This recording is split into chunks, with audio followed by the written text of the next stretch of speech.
accomplish, if anything, on his trip to the U.S.?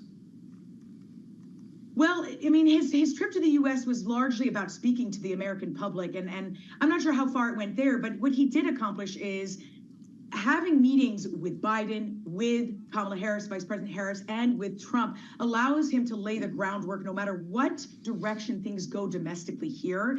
He has cemented relationships with all three. He has, and even though Vice President Harris came out with a stronger tone, it also showed no change in policy. And I think that's one of his interests. And with Trump, obviously, it was about mending a relationship that had frayed during, after Trump had left office and had said a number of disparaging remarks about Netanyahu. And so he cemented that relationship further. So that's largely what he gets out of this, is just to make sure that the special relationship continues and that his unique relationship with each political official also remains intact.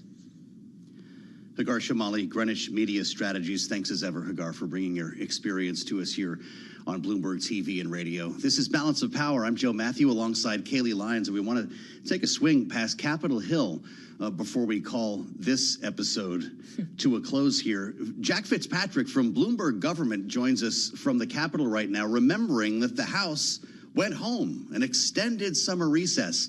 But the Senate is actually still in fact, getting some work done. No one's talking about it. But of course, Jack is there to cover it for us. And Jack, we could see a couple of things here. I'll ask you about appropriations, but also social media with some bills set to pass today. Yes, first, this week, they're supposed to finish their committee work in the Senate on government funding bills. There is a question of how much work they can actually do. They've got 5 bills left that haven't had committee votes and haven't been released yet. Just this morning, it came out that they are putting off work on the Homeland Security funding bill in the Senate because, as one of my colleagues reported, citing a Senate aide who's familiar with what they're negotiating, there are questions as to how to address the Secret Service budget, which is within the Homeland Security funding bill, in the wake of the failed assassination attempt of former President Trump. So many questions surrounding the response and the oversight to the Secret Service after that. There are now questions about, do they need more money? Can they use that money successfully? And so they are putting off work on their Homeland Security funding bill because it has been, at least in part, because it has been complicated by those questions. So we are getting into campaign mode, but there's some significant work left to do in funding the government and in answering all the questions that lawmakers have about what comes next after that assassination attempt and oversight of Secret Service. Jack, I asked this question knowing that it is literally the job of these lawmakers to legislate and to get the government funded. That's why they were sent by the American people to Capitol Hill. But I do question why they're trying to do this now when they know the House is gone. They're not coming back until September 9th, when we're going to be, 3 weeks from a potential shutdown. And the prevailing thought is that they're just going to end up passing a continuing resolution anyway. So is this all just a charade?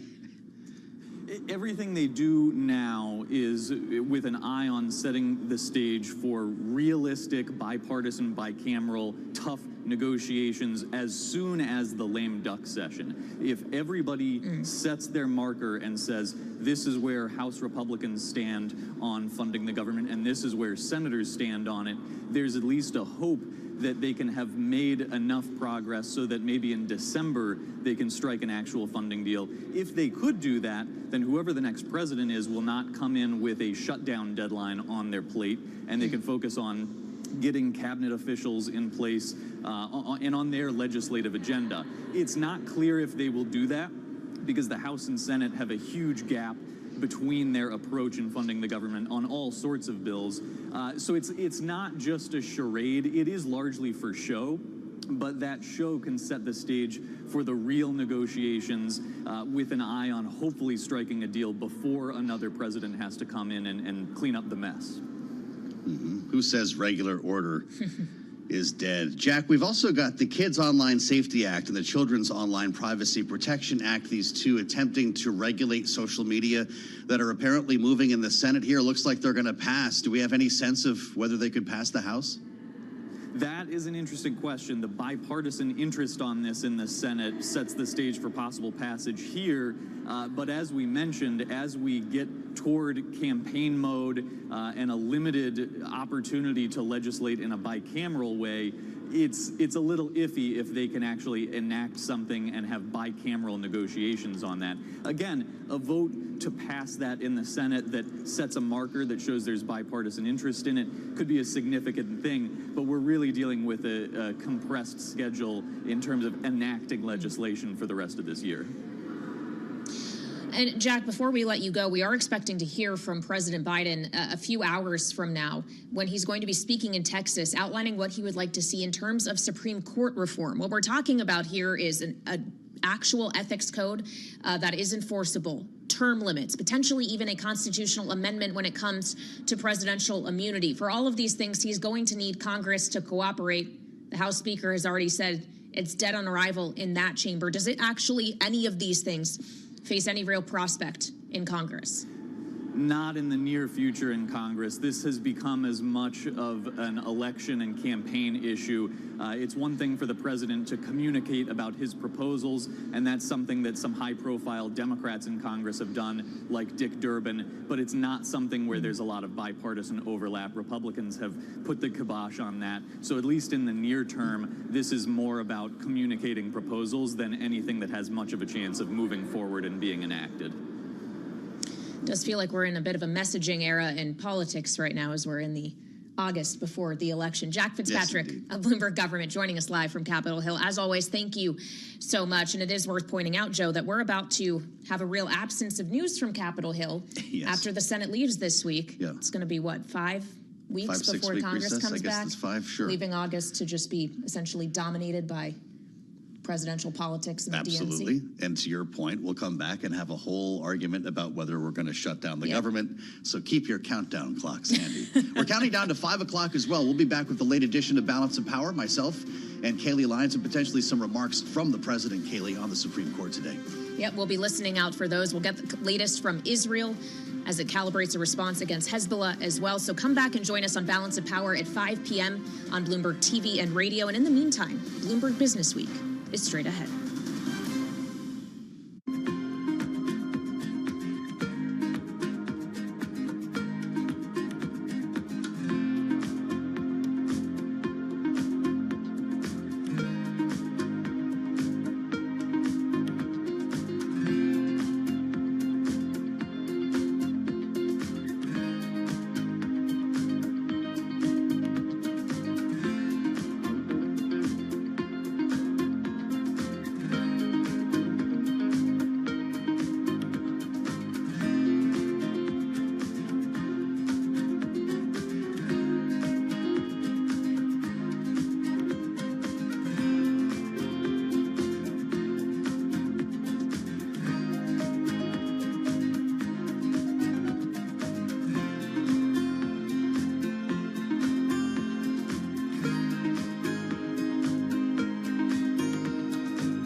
Bloomberg Business Week. Insight from the reporters and editors who bring you America's most trusted business magazine. Plus, global business, finance, and tech news as it happens. Bloomberg Business Week with Carol Masser and Tim Stenivek on Bloomberg Radio. And a very good afternoon, everyone, on this Monday, July 29th, 2024. We're live on Bloomberg TV Radio. We're streaming on YouTube and Bloomberg Originals. I'm Tim Stenivek, along with my co-anchor for the afternoon, Bloomberg News cross-asset reporter Emily Graffea, who's in for Carol Masser on this Monday. Emily, how are you? I'm doing well. I came back after Came Friday. back. I'm here again. All right, it's a good sign because we've got a great show coming up over the next hour. A bit of a reversal on the recent rotation that we've seen. Small caps are lower, mega cap tech is higher. We've got a huge week for the markets and for Wall Street. The Fed's kicking off its two-day policy meeting tomorrow. A rate decision and a Powell press conference happens on Wednesday. We get the July payrolls report on Friday. And then there's 4 of the Mag 7 reporting this week, including Apple. So much for a quiet summer as we head into August. On that macro, we got Michael McKee joining us in just a minute to give us a setup on the week. What you need to know also when it comes to rates, we got Michael McKenzie joining us in just a minute as well. And on the micro, so much for a Happy Meal. McDonald's this morning reported its first sales drop in 4 years. Also, Mark Gurman is going to be joining us to talk about a rare miss from Apple. It has to do with a couple letters. We'll give you a hint, A and I. And we're joined by the president and CEO of the American Bankers Association. All that and more over the next hour. First up, though, a check on the day's trade and top business stories. Here's Charlie Powell. All right, thank you very much, Tim and Emily. Here's what's going on. The Dow lower, the S&P, NASDAQ, they're both moving higher. Stocks are advancing ahead of major central bank decisions. Fed Wednesday, key economic data, jobs Friday, and earnings from those 4 mega caps worth nearly $10 trillion that you both referenced. S&P right now holding on to a 9-point gain, up by 0.2%. S&P at 54.67. The Dow is lower now, has been swinging between gains and losses, down 23, down now by about 0.1%. And NASDAQ up 33, a gain of 0.2%. 10-year at 4.18%, the 2-year 4.38%. Spot gold down $7.50 the ounce to $23.79, down 0.3%. West Texas Intermediate crude oil down 1.9%, $75.68 a barrel. Brent, the global benchmark, trading back below $80 now, $79.68, down by 1.3%. Morgan Stanley chief U.S. economist Ellen Zentner is leaving her post to lead a newly created team within the bank's investment wing. According to an internal memo that was seen by Bloomberg News, Zentner will lead the new thematic and macro investing team at Morgan Stanley's Global Investment Office beginning August 1st. Morgan Stanley right now down 1.4%. Again, recapping, U.S. stocks are trading mixed. We have got the S&P higher by 9, up 0.2%. The Dow in the red, though. Dow Industrials, little change, down less than 0.1%. I'm Charlie Pelleton. That is a Bloomberg Business Flash. Hey, thanks so much for that update, Charlie. Do appreciate it. Well, as we mentioned, a huge week when it comes to markets and Wall Street. The Fed kicking off its July policy meeting tomorrow. We're going to hear from Jay Powell on Wednesday. Then that July payrolls report comes just on Friday. In the meantime, Treasuries rising to kick off the week, putting U.S. debt on track for a 3rd straight month of gains and what would be the longest rally in 3 years. We've got a great roundtable to discuss these things and talk all things macro. So let's get to the interview with Michael McKee, Bloomberg News International Economics and Policy Correspondent. Also, Michael McKenzie, Bloomberg News Rates Reporter, both join us here in the Bloomberg studio. Michael McKee, I want to start with you because we're not expecting a rate cut on Wednesday, but investors are expecting officials to signal a move in September. How does the Fed signal that on Wednesday? What are we looking for? You know, I suggested on surveillance this morning that maybe they'll do something like a gender reveal party where a balloon, hopefully with no pyrotechnics, right? Jay Powell gets up with a piñata or something and whacks it, and they either, instead of boy, girl, it comes out September, November. I mean, you know, that would be one fun way to do it, bring the ratings up. I don't think they're going to say the word September, but they will say we are closer or we have increased confidence and the time is growing closer that we might start to change policy. That's what they've done in the past when they're getting ready to change policy without giving an exact date, because something could go wrong between now and then. Well, there's no meeting in August, but you're going to be out in, I assume you're going to be out in Jackson Hole. Yep. Do you expect that we'll get more visibility into September in Jackson Hole than we would on Wednesday? It's hard to say. Part of it is strategy, and I'm sure Mike can address this, is what do you want the markets to do in the meantime? If they give a fairly explicit hint towards September, markets are going to cut rates, and you get the effect of a rate cut to a certain extent. If they don't do that, and then that's what the Fed wanted them to do, if they miss the signal, then you've got that other opportunity. But by the time we get to Jackson Hole, we will have had this Friday's jobs report. We would have had another CPI report. We wouldn't yet have the PCE numbers for July, but there would be more data for the Fed to talk about if they wanted to send a message. And it would be sort of like, you guys, do we have to slap you upside the head? We've been telling you this. So, Michael McKenzie, let's bring you in here. When you are looking at what traders are pricing in now, we have a good idea of what to expect on Wednesday. But what about beyond that? Is the market right now expecting essentially a Fed pivot where they aggressively lower rates over the longer term, or just one simple cut and then keep rates at Well, I think the market's coming at this from a couple of viewpoints. First is you don't make money by waiting for the Fed to tell you what they're going to do. You make money before they act. And so looking at the slowing down in the consumer, a more discerning consumer, seeing the steady, slow weakening we're seeing in labor market, that's all fueled this trade. But we're now at a point where the two-year yield is nearly 100 basis points below the current Fed effective rate of 5.33. We've traveled a long, long way. We've priced in a lot. And I think actually talking to a couple of investors this morning were telling me it's time to be tactical in bonds. We're going to have a slug of new debt sales next week coming, because the other big event this week is the Treasury refunding quarterly announcement. That comes out on Wednesday.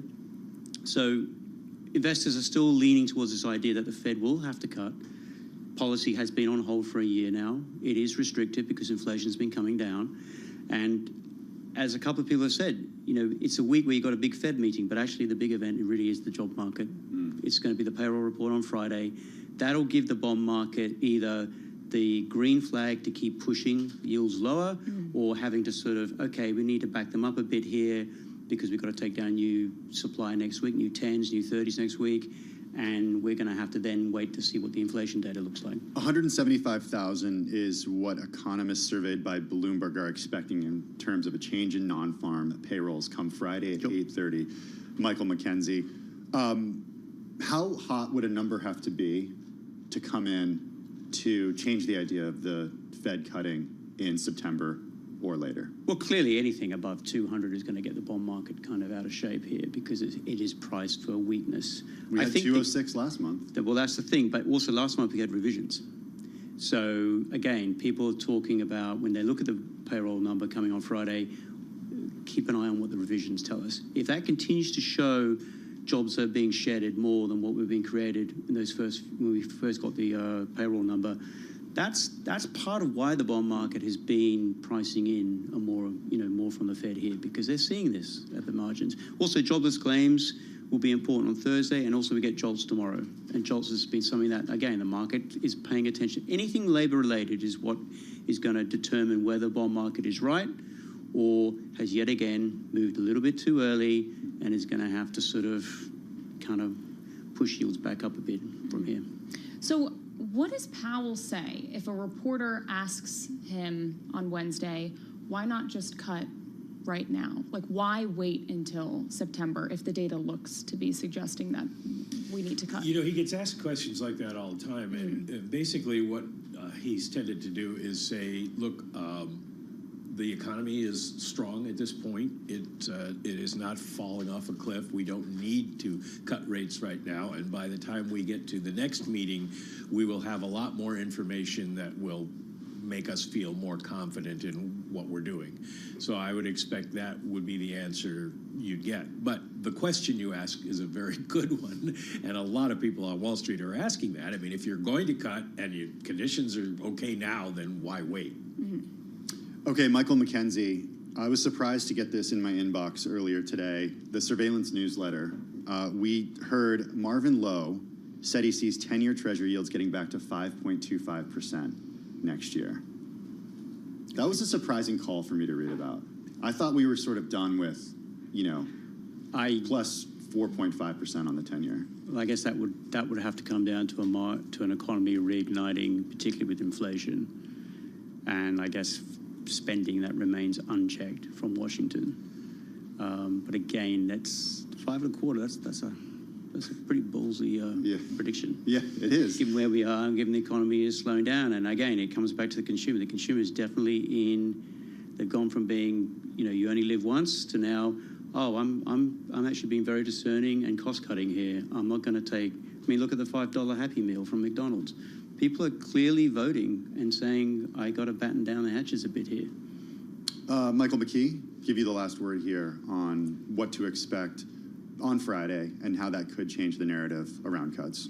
Well, the one thing that we haven't talked about is the unemployment rate, and it's currently 4.1%. If it goes to 4.2%, that triggers the Somme rule, and then we scare the markets and scare the horses and get everybody all upset. And it'll be interesting to see if that happened, how the markets would react, because we've got the Bank of Japan, the Fed, and the Bank of England before Friday, and markets will reset their inflation expectations based on what those three banks do. And then if we get something that triggers concerns, and Mike was also talking about over 200,000 jobs number, if we get something like that, then how do they reprice? Do they go halfway back? Do they go all the way back? Do they throw up their hands and head to the Hamptons for 3-4 weeks? It's going to be interesting. That would be nice. I would do that. Well, we can't do that. You wouldn't have any guests, so you'd have to go out there too. I also have nowhere to go. Do all your shows. I have nowhere to go in the Hamptons. That's the problem I continue to run into. Big thank you to both of you, Michael McKee, Bloomberg News International Economics and Policy Correspondent, also Michael McKenzie, Bloomberg News Rates Reporter, joining us here at Bloomberg headquarters. So that is the macro view. Now to the micro view. You heard Michael McKenzie mention McDonald's. Well, investors shrugging off the burger chain's first sales drop in 4 years as executives pledge to launch new promotions to help stem a decline in customer visits. Shares of McDonald's are up, though, and they were up as much as 4.6% earlier in the session. To get an understanding of what exactly is going on, we're joined by Mike Halen, Bloomberg Intelligence Senior Restaurant Analyst, joining us from our Bloomberg Intelligence headquarters in Princeton, New Jersey. So Mike, comp sales fell 1% from the year prior in the second quarter, fell short of analyst expectations. Each of McDonald's geographic segments saw sales declines. What happened this quarter? Yeah, I mean, what they're seeing is, a global slowdown. It's not just the United States. We're also seeing it, in Europe, the Middle East, China, right? It's pretty widespread. McDonald's, like a lot of the companies we cover, and most of the sell-side analysts out there, had expected a pretty nice bounce back in the second quarter after a first quarter that was pretty difficult, and it never materialized, right? And so low-income consumers are struggling, and they have been for a year, and it seems like their spending, especially their traffic patterns at restaurants, is getting even worse. But Mike, the stock is up 4% right now. Investors don't seem to be exactly punishing that. How do you square the stock price movement and the earnings? Well, first of all, coming in today, the stock was down 16%, right? And so really bad expectations were baked in, right? And the whisper number was definitely below what the sell-side estimates were. So that's a big part, following Lamb Weston's really weak guidance of a couple months ago and weak results, following the data that we've been getting over the past weeks and months. That's been a big part of it. They didn't lower their guidance, which is a small win here, but for those reasons, the stock is doing a little bit better. Also, I would say that, investors realize that in a more promotional environment, in a much more competitive environment, McDonald's has the scale to win. Historically, they've done better than their peers in economic downturns because they have scale and they can offer prices that their competitors just can't match. Speaking of that, a $5 meal deal to convince diners that it's still an affordable option. What do we know about early results from that $5 meal deal that was launched? And how is McDonald's able to do this in an era where all the costs have gone up substantially in the last 4 years? Yeah, they can do it for the reason I mentioned previously, scale, right? They just have the purchasing power competitors can't match, right? And they're willing to try to draw consumers in on this deal that may not actually earn a profit, that maybe the franchisees, break even or make a small profit, but actually improve traffic, in the hopes that customers will add on to their orders. So, this meal deal is doing okay, I guess. So far they said it's driving traffic, but there's some mix shift, so it's not actually driving sales. But they said historically, they tend to see an uptick in traffic before sales on these type of promotions. So they were positive that it could drive better results here through the summer. They said 93% of their franchisees agreed to run this through the end of the summer. So they seemed positive on it. But what the real initiative in the United States is going to be is revamping the value program. The 1, 2, 3 value menu is not resonating with customers. There's not many items on it. There's no items on there for $1 or less. And for that reason, customers haven't been very happy with it. And so that's going to be the U.S.'s main focus here in the second half and probably early into next year. And we expect them to spend a lot of marketing dollars to kind of support this revamp. What do we know about the revamp? What will be on the menu? How much things will cost? And what could potentially drive traffic in and larger check sizes for the folks who do look to that value menu? Yeah, I have a disappointing answer for you, and we don't know anything of, for competitive reasons, they're not out there talking about any of that.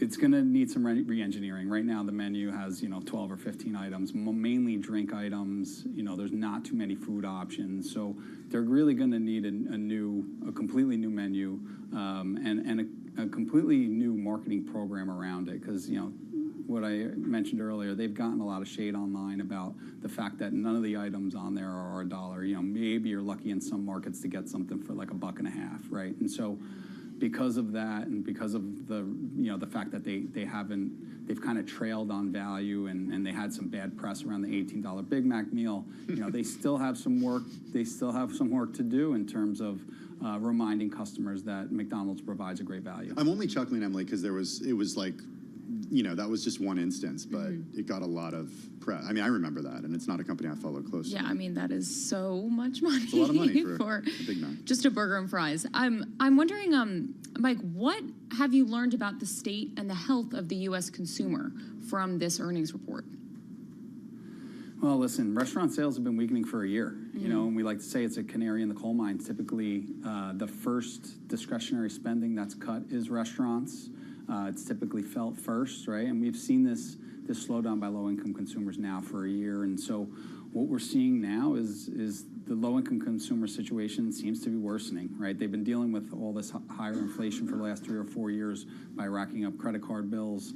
We're seeing auto loan delinquencies and credit card delinquencies rise pretty significantly. So this tells us that the low-income consumer is still stretched, is still under pressure, and we don't really see any catalyst for that to improve in the near term. On the bright side, we haven't seen any comment or heard any commentary on middle-income consumers, but that obviously is the bigger fear, that this could spread to the middle-income consumer, creating a much tougher situation for restaurants. Mike Halen, Bloomberg Intelligence senior restaurant analyst, joining us from Bloomberg Intelligence headquarters in Princeton, New Jersey. Mike, thanks so much. Do appreciate your time. McDonald's shares up by more than 4% as we speak. The broader markets mixed, with the Dow in the red, but the S&P 500 up 0.1%. The NASDAQ up 0.1%. Coming up, a rare miss for Apple.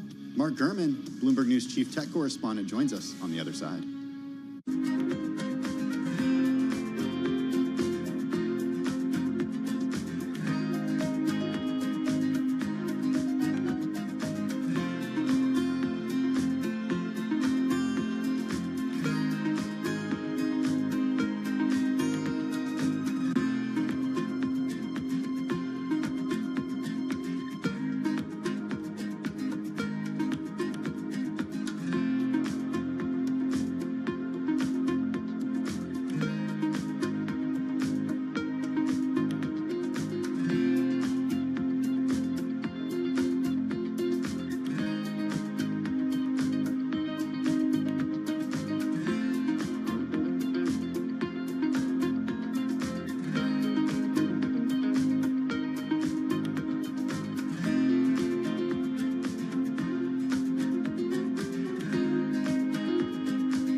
It's 2:21 on Wall Street. We do check markets all day long here at Bloomberg. Stocks are trading mixed. Little change right now on the Dow Jones Industrial Average, down by 4 points. We've got the S&P and NASDAQ both advancing. The NASDAQ 100 index up by 0.3%, but the Russell 2000 index is slumping by 1.2%. Stocks higher ahead of major central bank decisions. We've got the Fed Wednesday, key economic data, jobs report Friday, and also earnings from 4 mega caps worth nearly $10 trillion. 10-year 4.17%, the 2-year 4.38%. Gold down 0.3%, 23.80 the ounce on spot gold. West Texas Intermediate crude down 1.7%, 75.87 a barrel. And Brent, the global benchmark, holding below $80 today, 79.86 for a barrel of Brent. It is a week that brings us earnings from Meta Platforms, Apple, and Amazon.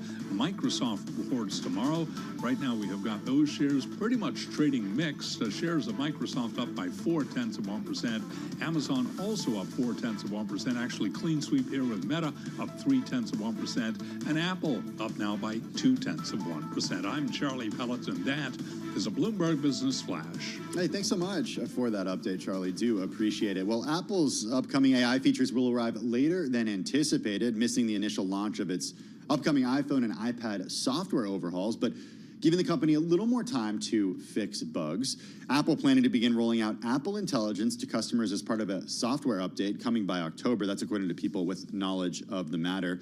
So it does mean that the AI features will arrive a few weeks after that iOS 18 and iPad OS 18 releases that are planned for September, said the people who declined to be identified, discussing unannounced release details. This writing and reporting coming from none other than Bloomberg News Chief Technology Correspondent Mark Gurman, who joins us now from LA. Mark, give us some context here for announcing something and then sort of waiting a little bit, at least in this instance, to do a broader rollout past the September release of a new piece of hardware, specifically the iPhone. Is this pretty rare for Apple? It's a little rare, right? I mean, the expectation was that Apple Intelligence would roll out as part of iOS 18 in September. Actually, it's going to roll out, as I reported yesterday, as part of iOS 18.1 and iPadOS 18.1 sometime in October. And as I wrote yesterday, these features would go into beta this week. Actually, about an hour and a half ago, that did happen. Apple released the beta of 18.1 to developers. And so if you're a developer, have a developer account on your iPhone, Mac, or iPad, you can already try out the limited scope of the Apple Intelligence features. So long story short here, Apple Intelligence is not going to launch as Apple maybe made people assume it would launch back in WWDC in June. It's going to be a gradual rollout across several months, beginning in October for consumers. Okay, so the beta is out. There's been about 90 minutes since it's been released. Mark, what are developers telling you about it? What are you seeing online about it? Have you gotten a chance to, do you have a developer's account? Can you play with it? There's not a ton new in there yet. So the ChatGPT integration with OpenAI is not there. The notification prioritization is not there. What you do get are email notification summaries. So if you get an email, the text that normally would show the first couple lines of an email is no longer there. Instead, it's a 1 to 2 sentence summary of what is in that email. There's writing tools in there, so you can highlight something and have it change to a more conversational tone or a more professional tone or a more concise tone. One cool feature is the phone call recording is now there. So if you alert the person on the other line that you're recording the phone call, it will allow you to record that call and then give you a summary and transcription of that call within a note in the Notes application. There's the new Siri interface where you can double tap at the bottom of your phone now to do text to Siri. So if you want to quickly fire off a query to Siri instead of using your voice, that's now there as well. So that rollout is beginning for consumers in October, and developers can get a taste of it today. So is the delayed rollout, though, of Apple Intelligence somehow dampening the sales outlook for Apple? Yeah, I don't think it's really going to shift anything in terms of sales. I've seen some people speculate along those lines. That's why I didn't get into that yesterday. This is not going to be a major delay, a multi-month delay. This is probably a 3 to 4 week delay at best. Apple Intelligence I would expect to roll out in the second half of October. The iOS 18 initial release probably in mid-September, so maybe a 1 month delay there. people are going to buy these new iPhones regardless, Apple Intelligence or not. But they'll know they'll be getting Apple Intelligence a few weeks later. And don't forget, you're going to get that initial bump of sales at the beginning of the launch in September. And then when Apple Intelligence launches in the second half of October, you're going to get another bump when people are talking about Apple Intelligence. So that is going to be quite significant news for Apple, or good development for Apple at that time period as well. What about iOS 18? Without the Apple Intelligence, what other new features in that software upgrade can we expect? Well, there are some new features there. One is the new dark mode for icons. So you can now change your icon color to have dark mode icons for the first time. It actually looks pretty nifty. I've been using that. You can tint the icons to be any color you'd like. So you can change all your icons to be like purple or green or white or what have you. You can now also put your icons anywhere on the home screen, so it doesn't have to be in a single standalone grid. I've been testing it for a while. There's some other features there. Let's see. There's in Photos, there's a revamped Photos app. That's probably the biggest new feature. A bigger focus on curation, auto curation using artificial intelligence. So that's pretty cool. There's a new hiking view inside of the Maps application. So I think people will like that as well. Messages, you have a new upgrade to tapbacks where you can press and hold on a message, and instead of only having a few options like emphasize or like or dislike or heart, you can use any emoji.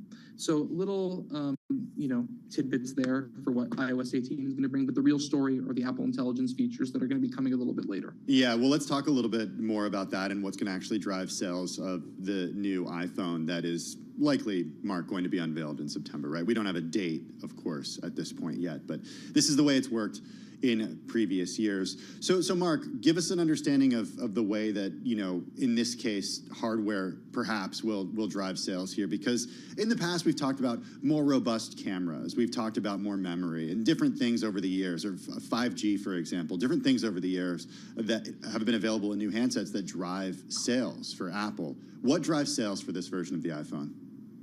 Well, it's important to note that Apple Intelligence is only available on the iPhone 15 Pro. So it's obviously going to be on all the iPhone 16 models. And so you're probably going to see that contribute to sales. The other big thing is what is called internally the capture button. So you know how if you have a DSLR camera, you have the shutter button, the physical shutter button on a real Canon or Nikon or what have you, Leica, and you can press in a little bit to like autofocus, you press in harder to actually do the shutter. Well, the iPhones are now going to have a physical, standalone, dedicated camera button that operates just like a button would on a DSLR camera, where you press the shutter, or you can press in a little bit to do the autofocus. It's also going to have a little gesture area, so you can swipe your finger across that button in order to zoom in and zoom out. You can do that for video and for photos and other media capture. So I think that's going to be an exciting hardware feature for camera buffs out there. But certainly you're not looking at a redesigned phone. You're not looking at major new color options. You're looking at slightly bigger screens on the Pro models as well. But you're not looking at some sort of end-to-end revamp. So it's going to be the combination of those hardware tweaks for the camera, the bigger displays, faster processor, the new A18 chip line, and obviously Apple Intelligence contributing to that as well if you're coming from a pre-15 Pro. We have earnings for Apple out on Thursday. What is the street going to be looking for? We're going to be looking for any guidance related to that iPhone launch that gives us some indicator if there's a shift in timing. I don't believe that would be the case, but people are going to be looking out for that. And you'll be looking out for guidance on how iPhone sales are anticipated to do in the next quarter. That is going to be a good indicator of how Apple feels the iPhone is going to do because of Apple Intelligence, because of the other hardware features that I talked about. So eyes will be on that. Also wanting to take a look closely at wearables. The previous quarter, wearables didn't do so hot. Obviously, there's the conflict regulatory-wise with Masimo that prevents the blood oxygen feature from working on new unit sales of the Apple Watch. We're going to want to see if services continue to do well. And the big thing, obviously, is the biggest revamp to the iPad happened The biggest revamp in 5 years, I should say, to the iPad Pro happened in May. So we're going to want to get some insight into the performance of the iPad line because of those upgrades. Quite a few people were waiting out for those. So you want to see if that pent-up demand did create some revenue boost for Apple. Mark, what are the smart questions to ask about iPhone in China? Because we got the news last week from IDC that iPhone shipments there slid 3.1% in the June quarter. Huawei surged ahead. You had other smartphone makers surge ahead. What's a smart question to be asking about China? Well, I'm not sure that the smart question is going to elicit any answers if you're asking about on the call answers of material data point, right? I think what Apple's going to stick to its party line. They're going to say we're going to present our numbers when we present them, and we're not going to speculate as to why these analyst reports say one thing and our data probably says something different. If you look at the analyst reports from IDC and other sources over the past several months, it's sort of been a roller coaster. Some quarters it says numbers are sky high. Some numbers say it's deep into the bottom of the ocean. So it's really unclear, and I'm not going to get into what they're speculating on. It's super unclear what their numbers are even based on. If they're based, I don't understand how a research firm can get a hold of actual unit sales of the products. They're not getting it from anyone inside of Apple. They're probably aggregating data based on receipts into email traffic. There are some cookies that can give you that data set. They're probably looking at how many people are buying them at the stores. They're probably seeking shipment data from the suppliers.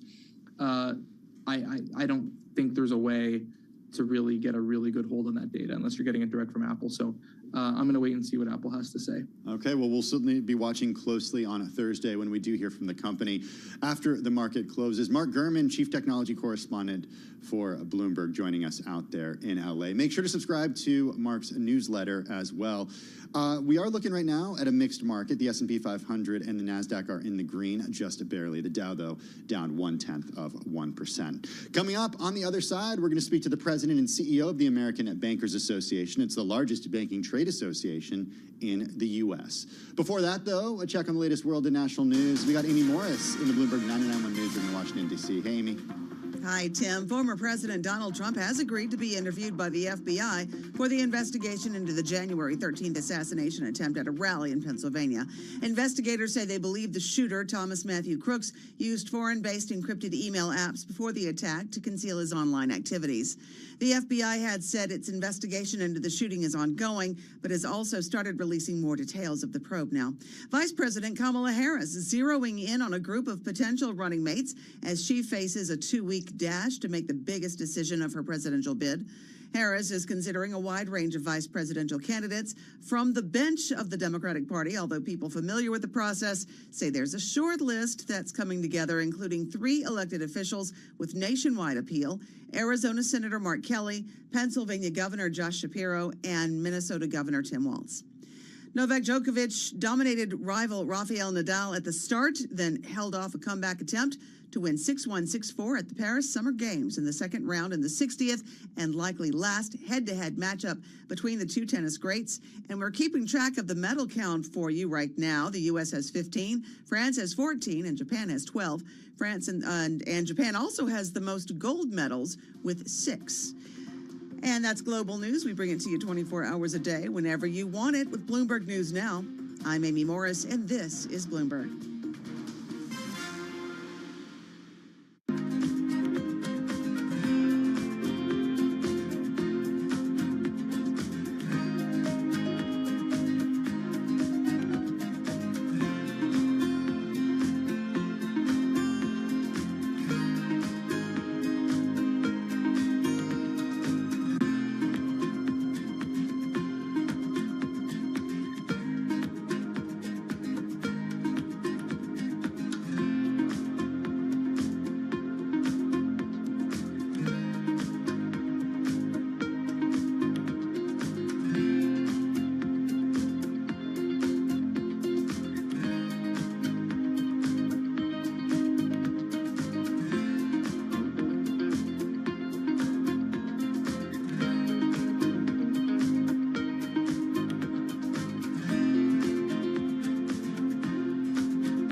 2:40 on Wall Street. We do check markets all day long here at Bloomberg. A little change right now for the S&P 500 index, holding on to a 2-point gain. We've got the Dow and NASDAQ both in the red right now. Been that kind of a day. The Dow Industrial is down 39 points. It has been swinging between gains and losses, but now by 0.1%. S&P up just under 0.1%. NASDAQ little change, lower by 2 points, down less than 0.1%. The NASDAQ 100 index holding on to a gain of 0.1%, but the Russell 2000 index of small cap shares down now by 1.3%. 10-year 4.17%, the 2-year 4.38%. Gold down $7 the ounce to $23.79, down now by 0.3%. West Texas Intermediate crude down 1.7%, $75.85 a barrel. Brent crude $79.76 barrel of Brent, down by 1.7%. Sources tell Bloomberg Airbus has clamped down on internal travel and events as part of a cost-cutting drive at the European playmaker. The sources say while customer-facing employees are still required to be on the road, other functions are being asked to justify any additional spending. ADRs of Airbus down now by 0.3%, rival Boeing down by 0.6%. Again, recapping, stocks are trading mixed. The Dow lower, S&P little changed, up by 0.1%. I'm Charlie Pelleton. That is a Bloomberg Business Flash. Hey, thanks so much for that update, Charlie. Do appreciate it. Well, apart from the notion that some of their services overlap, big and small banks, community banks, credit unions, in the U.S., they all have something in common. Well, most of them have something in common. Many of them are members of the American Banking Association. It's the largest banking trade association in the U.S. It's been around since 1875. It lobbies lawmakers and regulators on behalf of the banks. Here's a fun fact, too. The ABA also created that routing number that you see on the bottom of your check so your money gets to the right bank. That was all the way back in 1910. We got Robert Nichols with us, president and CEO of the ABA. Rob joins us from our Washington, D.C. bureau. Rob, good to have you with us. Thanks for joining us on Bloomberg Business Week this afternoon. You talk to bank CEOs all the time. That's certainly a big part of your job. Get an understanding from them about the business landscape, how the banks are doing, what the challenges are, what they want you to talk about in Washington. How are the banks doing? Sure, Tim, thank you very much for having me. I appreciate it. So banks are doing well. They're healthy, resilient, and serving the customers and clients and communities that are certainly so important. There are some things, though, that we're working on with the Biden administration and Capitol Hill, and that's kind of what we're calling the regulatory tsunami. There's just a ton of regulations impacting our nation's banks, particularly our nation's community banks, that are creating some challenges. And of course, we're pro-regulation. Regulation's super important, and you just want to get that calibration right, Tim. You don't want it to be too loose, obviously, but you don't want it to be too tight, which would impact credit deployment and capital intermediation, which is so important. It's the cardiovascular system of our economy. So it's that regulatory piece that we're really focused on at the moment to get that balance right, and that's everything from capital rules and fees and everything in between. And so that's a sharp area of focus for us right now with the Federal Reserve, the OCC, the FDIC, and the CFPB. And one thing, Tim, in your setup, we do represent banks of all sizes, charters, makes and models from all 50 states, but we don't represent credit unions. They're not in the American Bankers Association, but we've had a 150-year proud history of serving the nation's banks and really helping provide capital and credit that fuels the economy, which is important. Let's get into some of those regulatory issues. Maybe you could start with talking to us about one of the most pressing issues that bank leaders are talking to you about. It'd be great to hear more details. Sure, Emily, thank you. So I'd say a couple of things. One, obviously, the finalization of these capital rules. We think the regulators overshot a little bit, and I'd want to note and praise that Chair Powell did recently say that they're going to kind of go back to the drawing board on that proposed rule. We think that was the right step, so I want to appreciate that. So that's certainly one. There's also a series of debates in Congress around credit cards, and there's there's an effort to actually kind of strip the American people of their rewards cards. That's another thing that's certainly important. Interchange fees themselves, these are fees that actually help banks pay for fraud and cyber protections and also help bring the unbanked into the banking sector. There's a debate over how you can price those fees. That's another issue that we're focused on. And one other just broader conversation around fees. You know, every other industrial sector can charge fees for services. We think it's important that banks should be able to do that too. Those revenues to help keep the financial system safe and sound is critically important to the American people. And we'll certainly get into a robust debate with anyone about how we disclose and communicate to our customers and clients about those fees. But those are among the things that we've been dealing with. Reg II, a lot of acronyms, credit card competition, capital rules are Rob, among the things. I want to home in on the debit interchange fees, because the Fed has proposed lowering the fees on how much banks can charge for using debit cards to 14.4 cents plus 0.04% of the transaction amount. Bloomberg Intelligence estimates that this could be around $3.69 billion. Do you think the Fed is going to finalize the proposal, or should they go back to the drawing board? And then do you think that retailers will lower their prices as the Dodd-Frank bill intended, or will they end up pocketing the change instead? Yeah, so you said it perfectly, Tim. They've not shown in recent history any price reductions for the American people. They said they would. It didn't happen. Okay, so that's number one. Number two, the comments that have all gone into the Federal Reserve have been incredibly critical of the Reg II proposal. So we do think they need to go back on the drawing board on that and show us the math. We'd like to see that as well. So listen, we work collaboratively, constructively with the Federal Reserve on many, many things, but on this one we just don't see eye to eye. And in fact, there's some other Fed governors too who've also aligned themselves with our view to say, yes, we need to take another look at this particular regulation. It's important, and listen, we again want to work closely with them, but we do think that one ought to go back to the drawing board as well. Hey, Rob, I'm wondering how you're looking at fintechs right now, because I think consumers might not understand that if they're quote unquote banking, using banking services or what appear to be banking services, they might not actually be working with a bank. They might have an account with a fintech that offers 4.5% interest on cash. It's pretty appealing to a lot of people, I think. But there are also some challenges too that come with that. A lot of these fintechs partner up with banks rather than being banks themselves. How do you look at fintechs and the relationship that they have with banks? It's a great question, Tim. So two-part answer. The first part is on the policy piece. If someone wants to do bank-like things, fintech company or credit union or anyone else, or crypto, if they want to do something bank-like in terms of taking deposits, loans, or payments, they should be subject to kind of bank-similar supervision from a safety and soundness and consumer protection standpoint. So one, there's just the policy piece to make sure same activity, same regulation.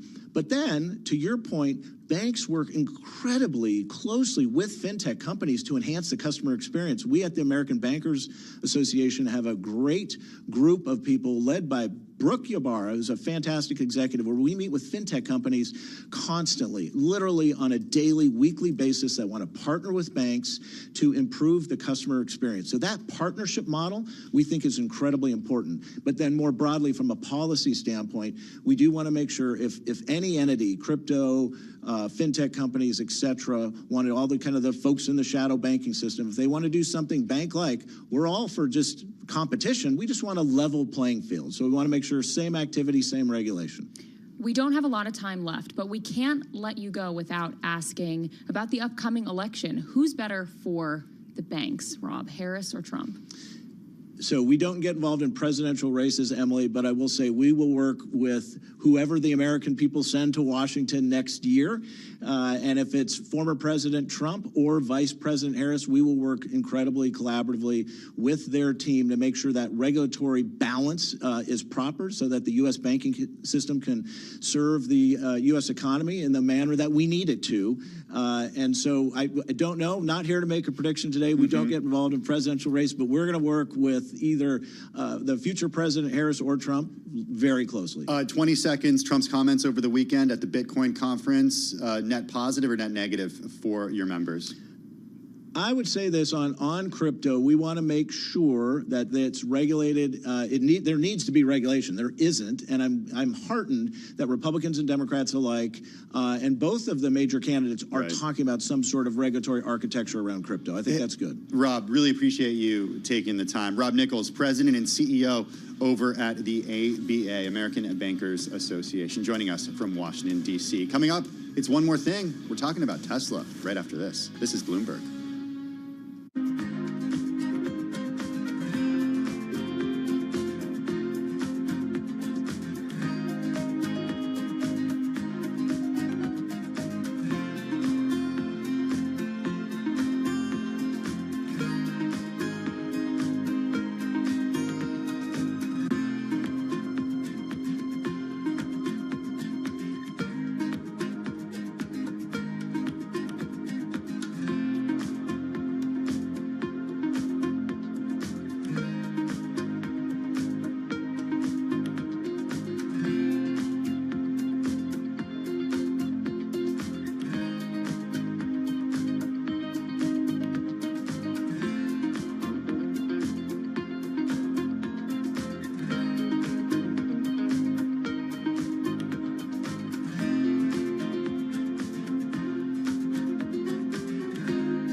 company news headlines on Bloomberg Radio. From Bloomberg World headquarters, I'm Charlie Pellet. Morgan Stanley chief U.S. economist Ellen Zentner is leaving her post to lead a newly created team within the bank's investment wing.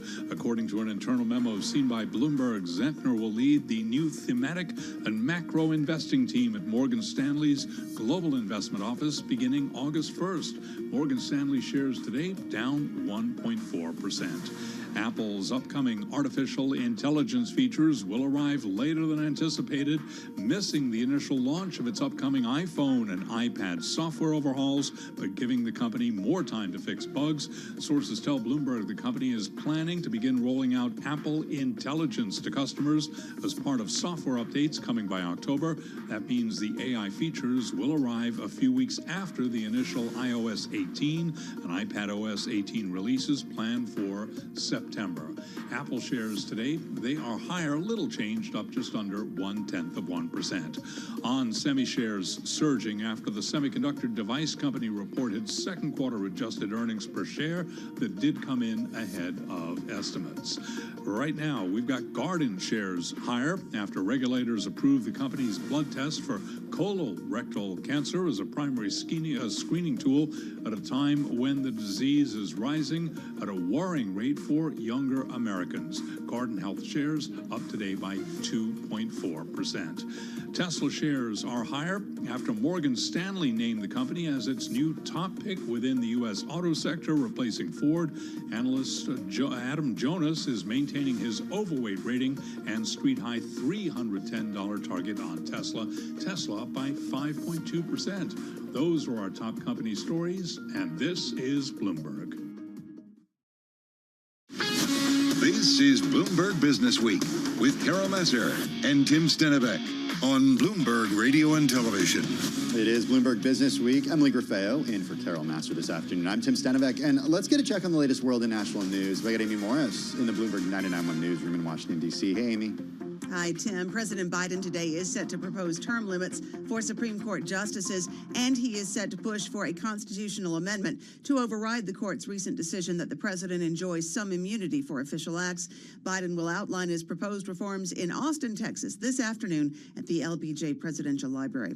There are renewed fears of a full-scale conflict between Israel and Hezbollah militants in Lebanon as Secretary of State Antony Blinken continues the push for a ceasefire in Gaza. We're grateful, I must say, on the part of the United States, grateful to our partners for the strong support for the ceasefire proposal that President Biden put forward, and we're working every single day to bring that across the finish line. Israel is blaming Lebanon-based Hezbollah militants for a rocket attack that killed 12 near Israel's border with Syria on Saturday.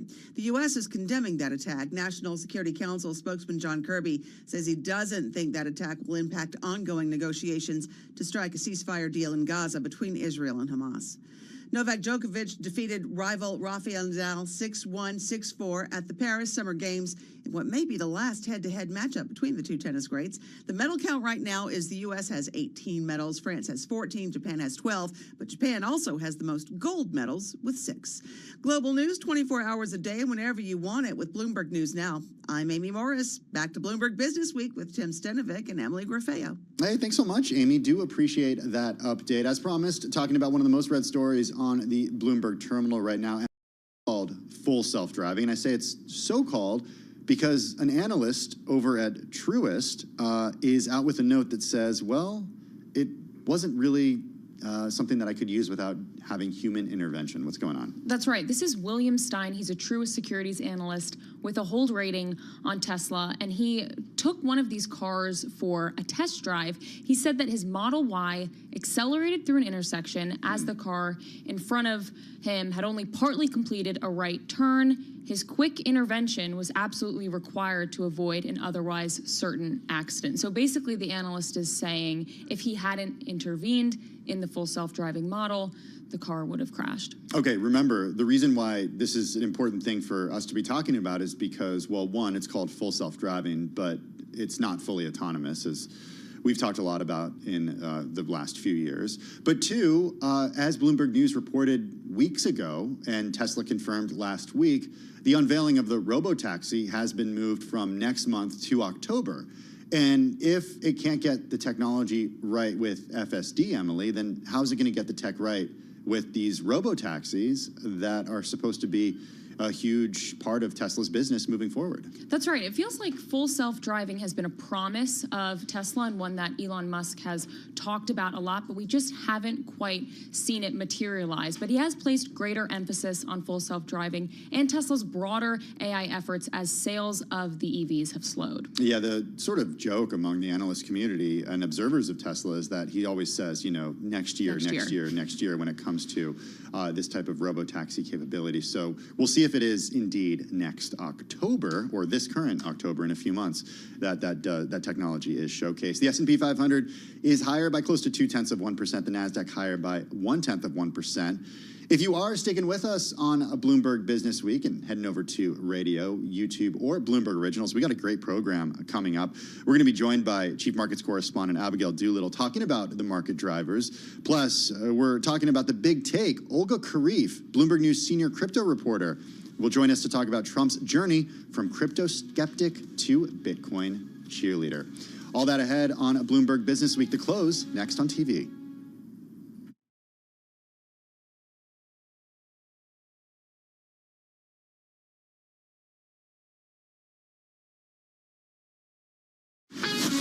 This is Bloomberg Business Week. Insight from the reporters and editors who bring you America's most trusted business magazine. Plus, global business, finance, and tech news as it happens. Bloomberg Business Week with Carol Masser and Tim Stenivek on Bloomberg Radio. It is Bloomberg Business Week on this Monday, July 29th, 2024. I'm Tim Stenivek. That's Emily Griffeo. She's a Bloomberg News cross-asset reporter. She's in for Carol Masser this afternoon. Carol, on a well-deserved day off, back tomorrow. But Emily, we got a great program coming up. As I mentioned during our TV hour, we got the big take with Olga Kharif coming up in just a few minutes, talking about Trump becoming a crypto cheerleader, sort of shedding the skin of being a crypto skeptic. And then the CEO of Republic Services, the $60 billion waste management company, is going to be joining us on earnings and the transition from a garbage industry to environmental services. The markets are pretty quiet right now, but the show and the lineup that we have is not, Tim. Yeah, that is very true. In addition to that, we're going to get a nice preview of Microsoft, Amazon, and the other mega cap tech companies that are set to report a little later this week. All that and more over the next 2 hours. First up, though, a check on the day's trade and top business stories. Here's Charlie Pellet. Hi, thank you very much, Tim and Emily. 60 minutes to go ahead of the closing bell. You mentioned Microsoft, Amazon, Apple, and Meta, all higher today, but stocks are trading mixed. Dow Industrials down right now, lower, little change, down 3 points to 40,585 on the Dow, down less than 0.1%. S&P 500 index still holding on to a 9-point gain, up 0.2%. The Nasdaq Composite Index up 25, up by about 0.1%. Stocks higher ahead of major central bank decisions, key economic data, and earnings from those four mega caps worth nearly $10 trillion. 10-year yield 4.17%, with a 2-year now at 4.38%. Gold down $8 the ounce. Spot gold $23.78, down just about 0.4%. West Texas Intermediate crude down 1.7%, $75.81 a barrel. Brent down 1.8%, $79.69 for a barrel of Brent. McDonald's out with earnings this morning. Shares are advancing. McDonald's shares up today by just about 4.2%. What does McDonald's tell us about the economic backdrop? Linda Dissel is senior equity strategist at Federated Hermes. Notwithstanding what McDonald's is saying today, it's the lower income cohort that we know ran out of the excess stimulus first. And it's really all about jobs. As long as we have jobs, job market is still tight. People, unemployment is going up, but it's still historically low. As long as we have jobs, we're going to go shopping. And I think that the consumer remains underestimated. Linda Dissel of Federated. McDonald's investors shrugging off the burger chain's first sales drop in 4 years as executives pledge to launch new promotions to help stem a decline in customer visits. Again, McDonald's shares, they're up 4.2%. Rival QSR, that is the parent of Burger King, up today by 2.3%. Wendy's shares also up by 2.3%. So again, recapping, stocks now higher. The Dow, the S&P, Nasdaq, all advancing. S&P up by 0.2%. I'm Charlie Pellet, and that is a Bloomberg Business Flash. Hey, thanks so much for that update, Charlie. Do appreciate it. We heard the numbers from Charlie just now. The S&P 500 and the Nasdaq are in the green. The Dow is flat, barely in the red. A little bit of a reversal from the rotation that we saw last week, because we got the Russell 2000 down 1.3%. Abigail Doolittle is Bloomberg News chief markets correspondent. She's here in the Bloomberg Interactive Brokers studio, and she's going to help make sense of today's trade. Look, one day's trade does not determine, an entire market shift or a shift in tone. But this is different than what we've been hearing about small caps being sort of the new leaders. Well, small caps are gotten really overbought. So the rotation that we've seen over the last 3 weeks with NASDAQ 100 big tech stocks down 3 weeks in a row, small cap Russell 2000 up 3 weeks in a row. Today we're seeing a little bit of a pause in that. It's very natural because just from a technical standpoint, that Russell 2000 index overbought. Overall, though, today is just a continuation of what we have seen. We barely have stocks moving. There's not a lot of conviction one way or the other. The S&P 500 up slightly right now on below average volume. Last week, touching below that 50-day moving average. It could be a test of that support that's going to hold, but it looks more likely to fold, especially given the fact that you have some key components going down to the 100-day moving average. It suggests that there's probably some more work to be done. And I would also say it's sort of interesting, this reversal that we're seeing, at least in Bitcoin, not Ether, but Bitcoin and some of the mining stocks, almost a sell the news moment of Donald Trump really getting behind the crypto space. So, you know, today I would say in some ways is a sleepy Monday. We're just working things out from last week ahead of a number of key earnings reports. What are the charts telling you about what market watchers are expecting for these big tech earnings reports? Because we have a number of those this week. We do. Okay, so I'm going to do the live charting, which I love to do. So I'm just pulling up the NASDAQ 100 here. And so it did test down onto the 100-day moving average. It's well below the 50-day. The question is whether or not that medium-term support is going to hold. I would say this looks a little bit precarious. I'm going to add in a momentum indicator just to see what that looks like, because that's going to certainly tell us a lot for sure.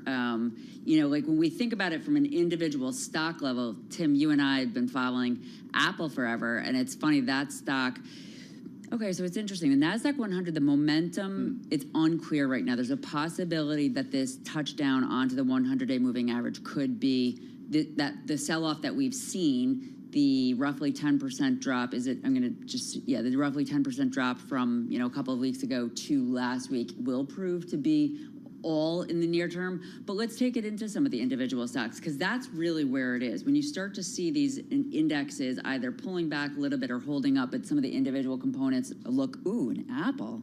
What's going on? My gosh. What's going on? Wow. What did she see? I love it, these real-time reactions from Abigail. Well, this chart, it's just hideous, but let me just take a look and see if when I draw a trend line.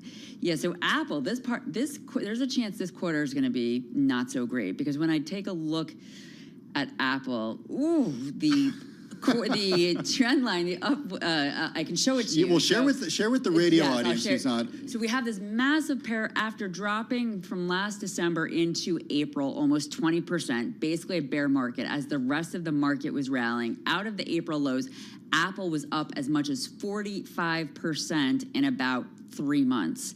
There's a big gap around 180. It's not entirely parabolic, but it's pretty close. Last week's weakness, the point of a trend line is not to see the trend. You can just see the trend by seeing it. Mm-hmm. The point of a trend line is to see when the trend is reversing.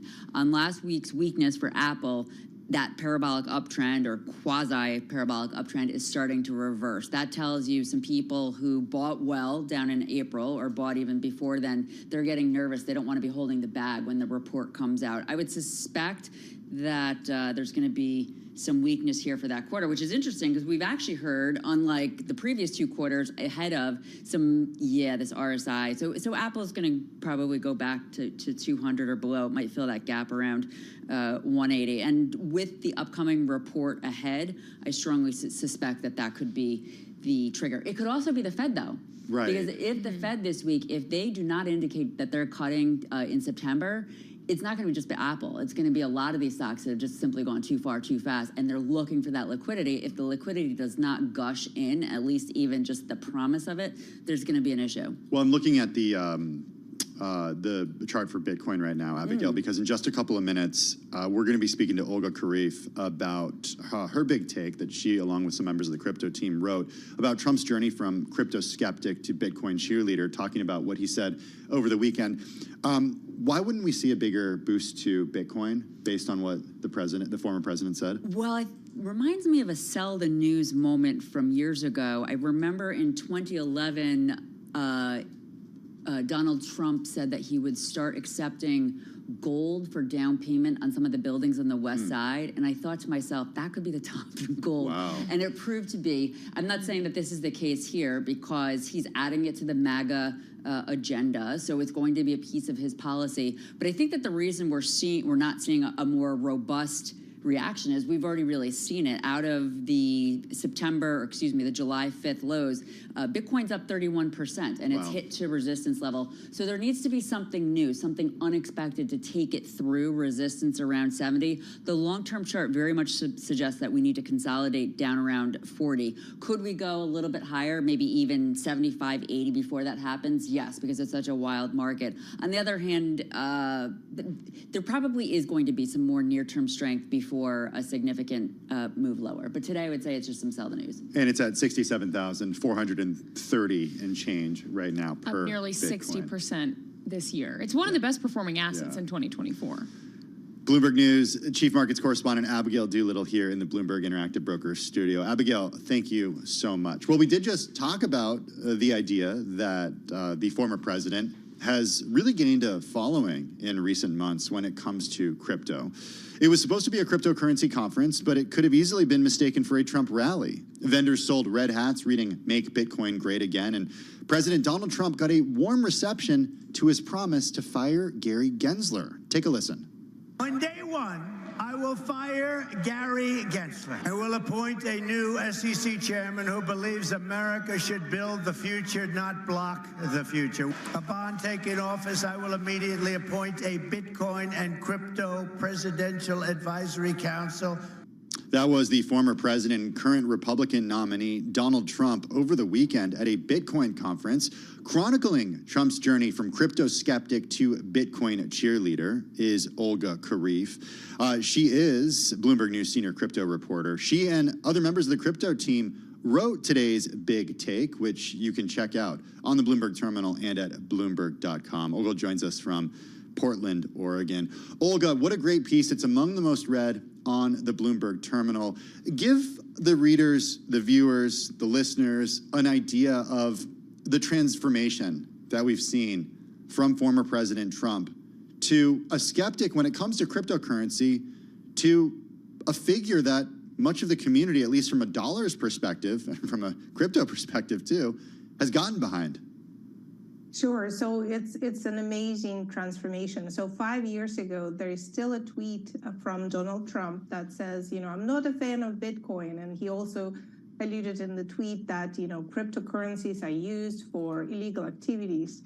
And then fast forward to today, and he is sort of considered by some to be sort of the crypto presidential candidate in this election.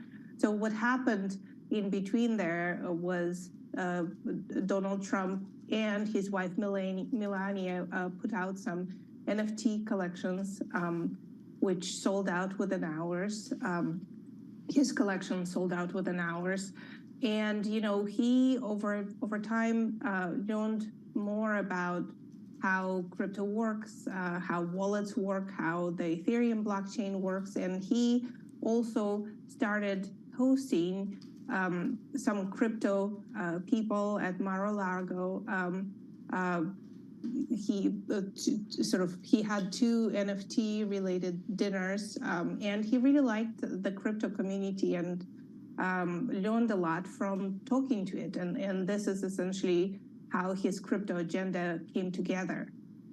So what can Trump actually do for the crypto community if he is elected president? So over the last 4 years, the crypto community has gathered a lot of grievances against the Biden administration. So perhaps the biggest one is that the Security and Exchange Commission chairman, Gary Gensler, has been really going after a lot of crypto companies. There is hardly a major crypto company that hasn't gotten a Wells notice or actually got sued by the SEC over the last 2 years. And all of this activity really puts into question sort of the industry's prospects. A lot of the companies that got sued, are facing a lot of sort of existential questions. So that's number one. Number two, there has been a crackdown on crypto from banking regulators. So a lot of crypto companies have trouble opening bank accounts and have had their bank accounts closed. So that's another major pain point. And well, sorry, go ahead, Olga. I didn't mean to cut you off. No. Sorry. And then, if we look at then specific parts of the crypto industry, such as Bitcoin miners, they are facing a proposed tax on them, which they're very unhappy about. So taking all of this together, a lot of issues that the industry would like Trump to address. And to your question, what can he do? He can appoint more favorable heads of regulatory agencies. He can sort of help facilitate laws, legislation that is favorable to the crypto industry, and that's just the start. Well, Olga, the thing is, I was surprised to hear, well, I guess I shouldn't say I was surprised. Nothing surprises me on the campaign trail anymore. But Gary Gensler, he's also overseen an SEC that has approved spot Bitcoin ETFs and spot Ether ETFs just in a matter of months, the approval of those. So is he really looked at so unfavorably by the crypto community? It's a great point that you make.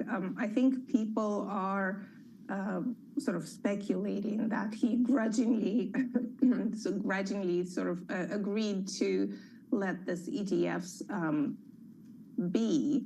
But there is a big difference, I think, between allowing ETFs to exist and sort of allowing crypto companies, major crypto companies, to sort of exist and prosper in the U.S. And right now, it's until there are major changes, all of that is in question. And a lot of crypto companies have been making plans to move outside of the U.S. or have already moved or opened offices outside of the U.S. And perhaps if Trump administration, comes in, all of these plans could be reversed. Okay, so we talked a little bit about Gary Gensler. I think one thing that was interesting to me about the story is that the idea of a presidential candidate saying something on the campaign trail to raise money and it not materializing if that candidate is elected has been known to happen in the past. For example, the former president did say he would build a wall, Mexico would pay for it. That didn't happen during his 4-year administration. Do you have any indication that folks are confident that he would follow through on some of the proposals that he made at the Bitcoin conference? So I talked with some people who even worked at the White House during the last Trump administration, and they feel like he has fulfilled most of his campaign promises the last time around, and so they feel hopeful that he will do the same this time if elected. I think basically the situation is such that the crypto industry needs. This is the best hope it has for things getting better for the industry in the U.S., and so everybody's holding on to this hope.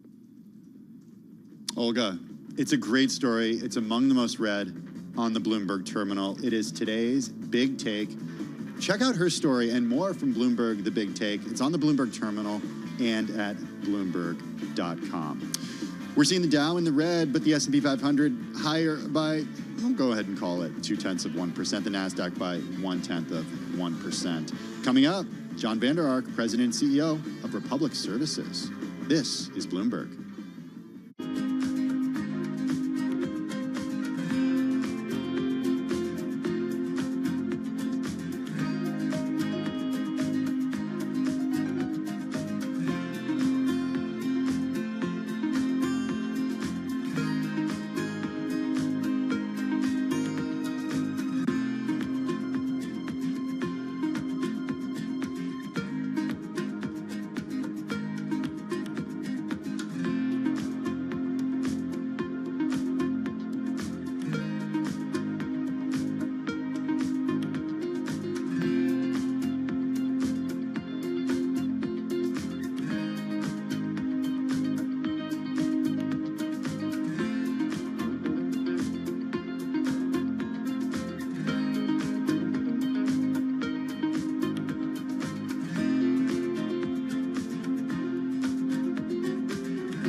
Wall Street. We do check markets all day long here at Bloomberg. 39 minutes to go ahead of the closing bell with the Dow trading lower, the S&P, NASDAQ 100 index higher.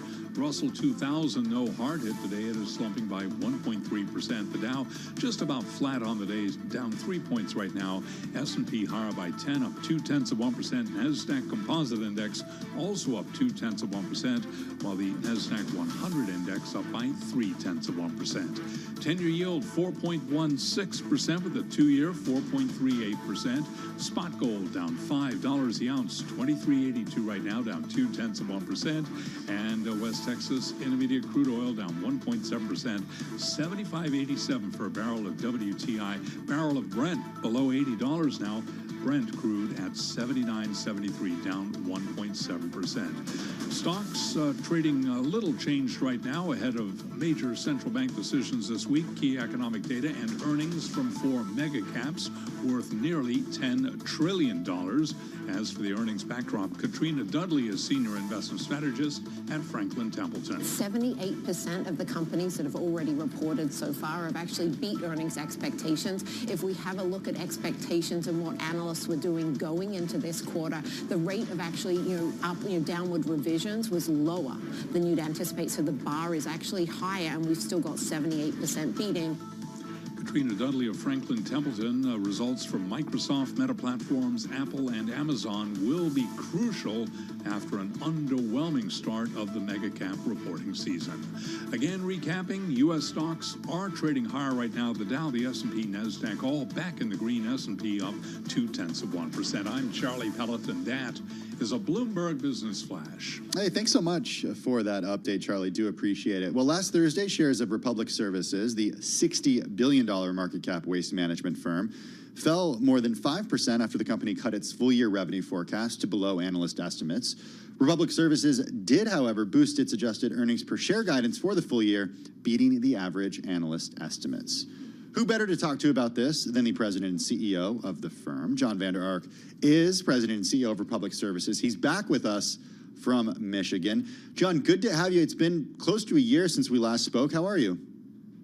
I'm great. Thanks for having me back. Yeah, thanks for joining us. Hey, talk to us a little bit about the guidance cut for the revenue forecast. What's going on there? What happened there? Yeah, I think it's all macro. I think we probably 8 to 9% of our business is related to construction. And, we've had a protracted high interest rate environment, and we're just not seeing the home starts or the commercial starts that we expected. Again, we didn't plan for a big year, but it's been pretty depressed. And so that is really the bigger driver of that coming down. And the second more modest thing is we had a couple of projects that were delayed in start for the year and kind of, missed out on probably 25 million of revenue in the first half. Those are just timing delays. Those things are up and running now. And even with the construction, but we think that's transitory, right? We're really excited about the next 10 plus years of the housing cycle because we think they've underbuilt homes in the United States for a long time. And so, listen, the outlook of the business is very healthy. We raised our EBITDA forecast as well, so we're putting plenty of money to the bottom line as well. So our outlook is strong.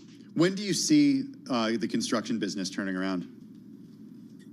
Listen, we would have thought it would have already happened already. People were talking about rate cuts, and then it was going to be 1 or 2, and then it was 0, and now we're back to 1 or 2. I don't know whether it's 3 months or 6 to 9 months. I think we see in our business lots of things kind of slide to the right during the election cycle just because of uncertainty.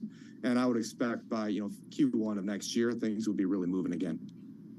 So tell us about how your company is leveraging automation right now. Yeah, a number of different ways. We certainly do that on our trucks. You've seen the trucks go around that, you used to have 2 people on a truck. Now you have a single person working on the automation. When we're actually tipping that container, we're using AI machine learning to actually scan that stream on recycling to see if it's contaminated or not, to make sure that we get garbage in the right place and recycling in the right place. In our recycling centers, there's a ton of sophistication in terms of separating the different material streams so that we get paper segmented from the glass, from the cardboard, from the aluminum, and from the different types of plastics. And then all the way into our customer service and our call center agents for using AI co-pilots next to them to make their job easier and more efficient. You know, I was thinking, as you were talking about the housing market, I was thinking back to a conversation we had last Wednesday with Whirlpool CEO Mark Bitzer, who joined us after earnings. He basically said the same thing that you did, John, that he's surprised that we haven't seen the housing market come back at this point because, 6 months ago, a year ago, he would have thought it would have recovered by now. Really interesting stuff. Okay, more on sort of AI and automation. When it comes to routing, pricing, fleet management, what's the savings potential you think you could get from tech? Yeah, we put in our Rise digital platform, and so that's using automation to route our 15,000 plus vehicles that go out every morning. We think we're going to get $100 million. We've already captured more than 65 million of that over time, and that's really just the first wave. And that's not really even using any of the AI to build the routes. That's our next frontier in terms of combining that with people's local knowledge and putting those two things together. I think there's another wave beyond the 100 million. And that's just in our core operations of our fleet. So I think automation over time touches almost every area of our business. And it's certainly savings, and we're mindful of managing the cost for our business. We also think about making the employee value proposition stronger because people are our product. And so we think about technology not as replacing people, but as empowering them. So how do we provide a better product to our customers and make the experience of our colleagues better at the same time? Talk a little bit about plastic recycling. We know that you've made some new investments in new polymer centers. What should we know about that? Yeah, most plastics today, rigid plastics, so you think about a water bottle, a detergent bottle, a milk jug, gets downcycled. It goes into a pipe, a park bench, a carpet, which is good. It gets a second life, but that's going to be the last life for that product. And what our Polymer Center does is we're going to have 4 of them across the country. The first one's opened up in Las Vegas already. It takes all of those rigid plastics and it perfectly sorts them in a way that it eventually can clean up and create food-grade plastic PET flake or olefin flake that ultimately can go back into a food-grade product. So think about a water bottle taking about 120 days, putting it in your curbside container, and then getting it back onto the shelf as a water bottle again 120 days later. And for us, that's a great business opportunity. I think it's a very tangible example of sustainability and circularity, right? That's really taking something that's going to have one life, and we think that molecule could have 6, 7, 8, maybe more lives. We don't know yet, but it's certainly going to be good for the environment. Again, good for our investors as well. In 2023, recycling and solid waste made up the vast majority of your business, 89.1%. Environmental solutions coming in at 10.9%. What's the opportunity when it comes to environmental solutions, the U.S. ecology acquisition, PFAS cleanup opportunity? How do you see, given those things, how do you see the shift in revenue changing?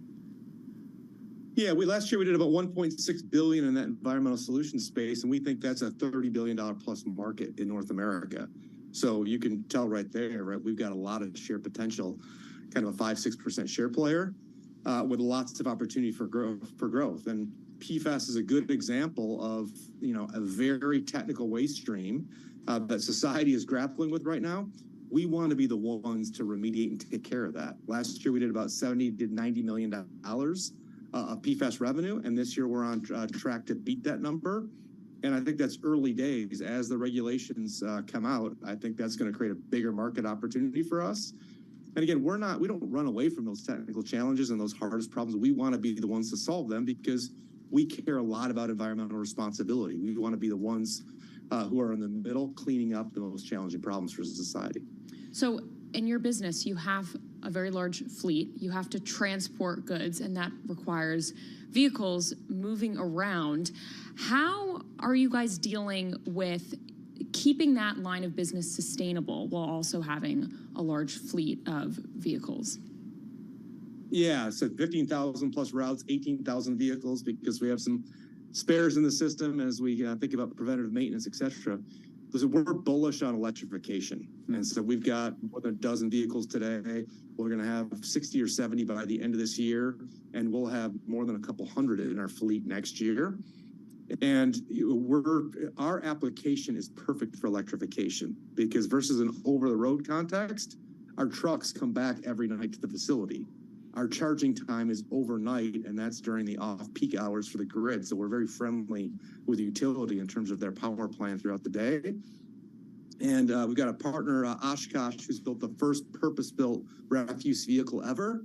And that's really cracked this nut of how do you get enough weight off of the vehicle to put enough battery power on that allows you to run a full route for the day and carry the full payload of the recycling or waste load.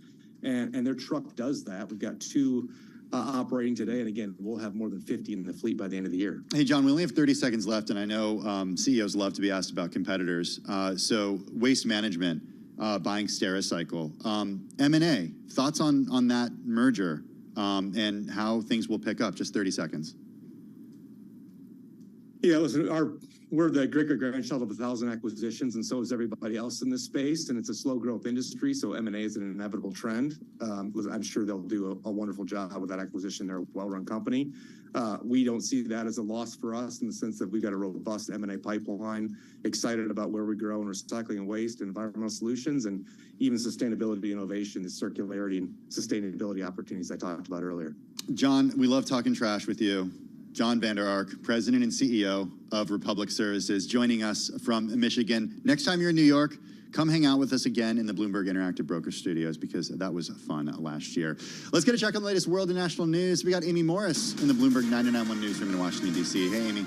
Hi, Tim. Israel has affirmed Hezbollah will, quote, pay the price after blaming the Lebanese militant group for a rocket attack in the Israeli-occupied Golan Heights that killed 12 children. U.S. Secretary of State Antony Blinken says he is worried about the escalation leading to a new war front in the north of Israel. We stand by Israel's right to defend its citizens from terrorist attacks.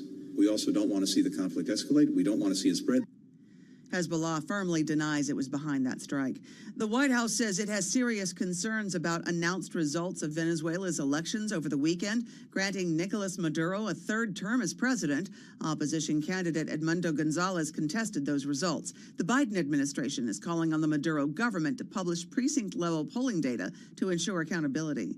Former President Donald Trump has agreed to speak to the FBI as the investigation into the attempt on his life continues. The latest on that part of the investigation from Bloomberg's Nathan Hager in Washington. The special agent in charge of the FBI's Pittsburgh Bureau, Kevin Rojek, is leading the investigation. He says Trump will give what's known as a victim interview to get his perspective on what happened at the rally on July 13th. Rojek also says the shooter, 20-year-old Thomas Matthew Crooks, used foreign-based encrypted email apps before the attack, mainly to buy things online without being traced. He also says Crooks did online searches for other national figures, including President Biden, and made 6 online purchases this year for chemicals to be used in explosives. In Washington, I'm Nathan Hager, Bloomberg Radio. And we are keeping track of the medal count at the Summer Games in Paris for you. And at last count just now, the United States has its 19th medal. France has 14. Japan has 12. Japan also has the most gold medals with 6. Global news 24 hours a day and whenever you want it with Bloomberg News Now. I'm Amy Morris, and this is Bloomberg.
3:40 on Wall Street. We do check markets all day long here at Bloomberg. The Dow, the S&P, NASDAQ 100 index, all advancing.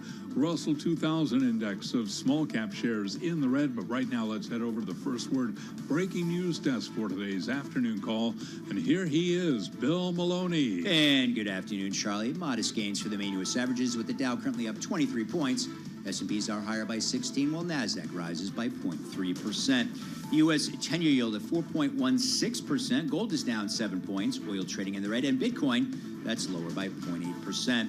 Among the main 11 S&P sectors, leaders were consumer discretionary and telecom. Energy was under pressure. And leaders to the upside in the Dow, McDonald's and Disney, while 3M fell 2% and led to the downside. In deal news, Enstar Group to go private in a $5.1 billion deal. And wrapping things up, some of the names pointing after the bell tonight include F5 Networks and Lattice Semi. Live from the first breaking news desk, I'm Bill Maloney. Charlie? Okay, we thank you very much, Bill Maloney. And to hear live breaking news over your Bloomberg, type Squawk SQUA on your Bloomberg terminal. I'm Charlie Pelleton. That is a Bloomberg Business Flash. I'm driving in my car. I turn on the radio. How about you let me drive? Oh, no. Who's gonna drive you home? Honey, please, I'll do the driving. Drive on. Excuse me, I want to drive. It's the question that drives us. This is the Drive to the Close. That funky music will drive us till the dawn. On Bloomberg Radio. Well, there it is, 18 minutes to go until the close of trading. We just got the numbers from Charlie, but worth repeating. We're seeing some grain on the screen, just a little bit, with the S&P 500 and the NASDAQ. The Russell 2000, though, which has been up over the last 3 weeks, down 1.1% today. Let's see what Cheryl Smith, economist and portfolio manager over at Trillium Asset Management, has to say about this. She joins us from Cambridge, Massachusetts. Okay, it's a huge week because we have the Fed on Wednesday. They kick off their policy meeting tomorrow. We get jobs numbers for the month that we're in on Friday. Cheryl, what's top of mind for you? The jobs numbers are definitely top of mind. I say that while the Fed is important, it's pretty clear that they are not going to cut in July. Expectations are they're going to be cutting in September. So most of the discussion about the Fed is going to be exactly the nuances of some versus many versus most. Okay. Think that activity is possibly increasing, whatever. They're going to be, fudging around with the numbers. So I think the really big data for this week is the unemployment figures. Okay, you're in a position where I would say you're not necessarily an outlier right now, but you're urging caution according to the notes that you sent to our producer, Paul Brennan. You're looking that there are some indicators right now that are consistent with recessionary levels. Talk to us a little bit about what you're seeing ahead. Sure. What I'm seeing is a labor market that, while it looks okay on the top level, we haven't yet reached the level of the SOM rule, which would be an increase of 0.5% in unemployment in a 12-month period. We're quite close to that. We're at 0.43. But internally, what we're seeing is if you look at the unemployment numbers for Black workers, if you look at the unemployment numbers for Latino workers, if you look at the unemployment numbers for Asian workers, those have all moved up materially, would all meet the SOM rule in and of themselves. The broader workforce of white or Caucasian workers has not yet reached that level. The other thing that we're looking at is on a sector level, the industries where the sectors where we're seeing employment gains continue to be made are very non-cyclical areas. They're healthcare, education, and government workers. Everything else with any kind of cyclical nature to it is already seeing considerable declines. And then the third element that makes me quite concerned is a real big difference between what we see when we look at the household survey and what we see when we look at the establishment survey. So the household survey shows only 355,000, roughly, increase in jobs for a 12-month period, whereas the establishment survey sees 2.6 million jobs created over that period of time. That's a very big divergence. Usually when there's a divergence, it gets adjusted back to where the household survey is. So that would indicate that we could be seeing a very large revision downward in what we had thought was the employment picture coming up fairly soon. And I go back to, I'm getting long-winded here, but I go back to the recession in 2007. Not that in any way I'm thinking about the depths of that, but there was a big revision in the labor numbers as we moved into that recession. It had looked like employment was increasing, and then in retrospect, employment had already started to fall at that period of time. So it can make a big difference. Okay, so the market wants the Federal Reserve to begin cutting interest rates as soon as possible. What's your take? If we don't get a cut, is that necessarily going to be bad for portfolios? Or are you in the camp that we do need to see this cut pretty soon? I'm in the camp that we need to see it pretty soon, but I think the September expectation is appropriate at this point. I don't know what other people are seeing that they're expecting it to be on Wednesday. When you look at the summary of economic projections that was released in June, what you see is that as a group, the Fed governors decreased their expectation for what GDP growth was going to be. They increased their expectation for what unemployment would be, and they increased their expectation for what the PCE, the indicator that they look at for inflation, would be, even though over the 3 months difference between that time and the time of the previous one, the PCE numbers have gone down. So there's something happening in the dynamics of the Fed meeting or in somebody's expectation there that service inflation in general, is just much more embedded than what the market is seeing. Now, from a perspective of market activity, certainly in mid-July, we saw a huge rotation into the smaller caps and away from the mega caps. Overall, I think the mega caps, Magnificent Seven, the AI trade has been very, very overextended. So there's probably some benefit to see those trades be cut back a little bit. But I think it's too early to be rotating into the small cap companies and expecting them to be benefiting from a decrease in interest rates happening right away. The market seems to be looking for 2 or possibly even 3 cuts by the end of the year. I just don't see it in what the Fed is saying and what the Fed is projecting, unless we get a much worse economic outlook, in which case, if the Fed cuts rates, it's still not going to help those kinds of companies. So too early to rotate into small caps. Does that mean that you're adding to the U.S. mega cap positions right now? I think what we're doing is looking at more second tier. So the Magnificent Seven have been are very extended. There's just no way to say it. The last couple of weeks have brought them close to their 150-day moving averages. They're looking a little bit more reasonable on valuation. They still have the earnings, though, to support continued growth, whereas many of the other companies are just not seeing quite the same amount of earnings power. But I would be looking at very large cap, mega cap, just not the top 10 companies. That's just a level of concentration that I think we are going to need, the market is going to need to back away from. It's at the kind of level where whenever we reach that, we see that that level of concentration decreases. Hopefully we'll see that happening by the prices of other stocks, the other 490 stocks in the S&P index increasing rather than by the top 10 falling dramatically. Cheryl, before we let you go, just in the last 40 seconds that we have with you, you argue that U.S. domestic politics is a key risk. How should investors think about November?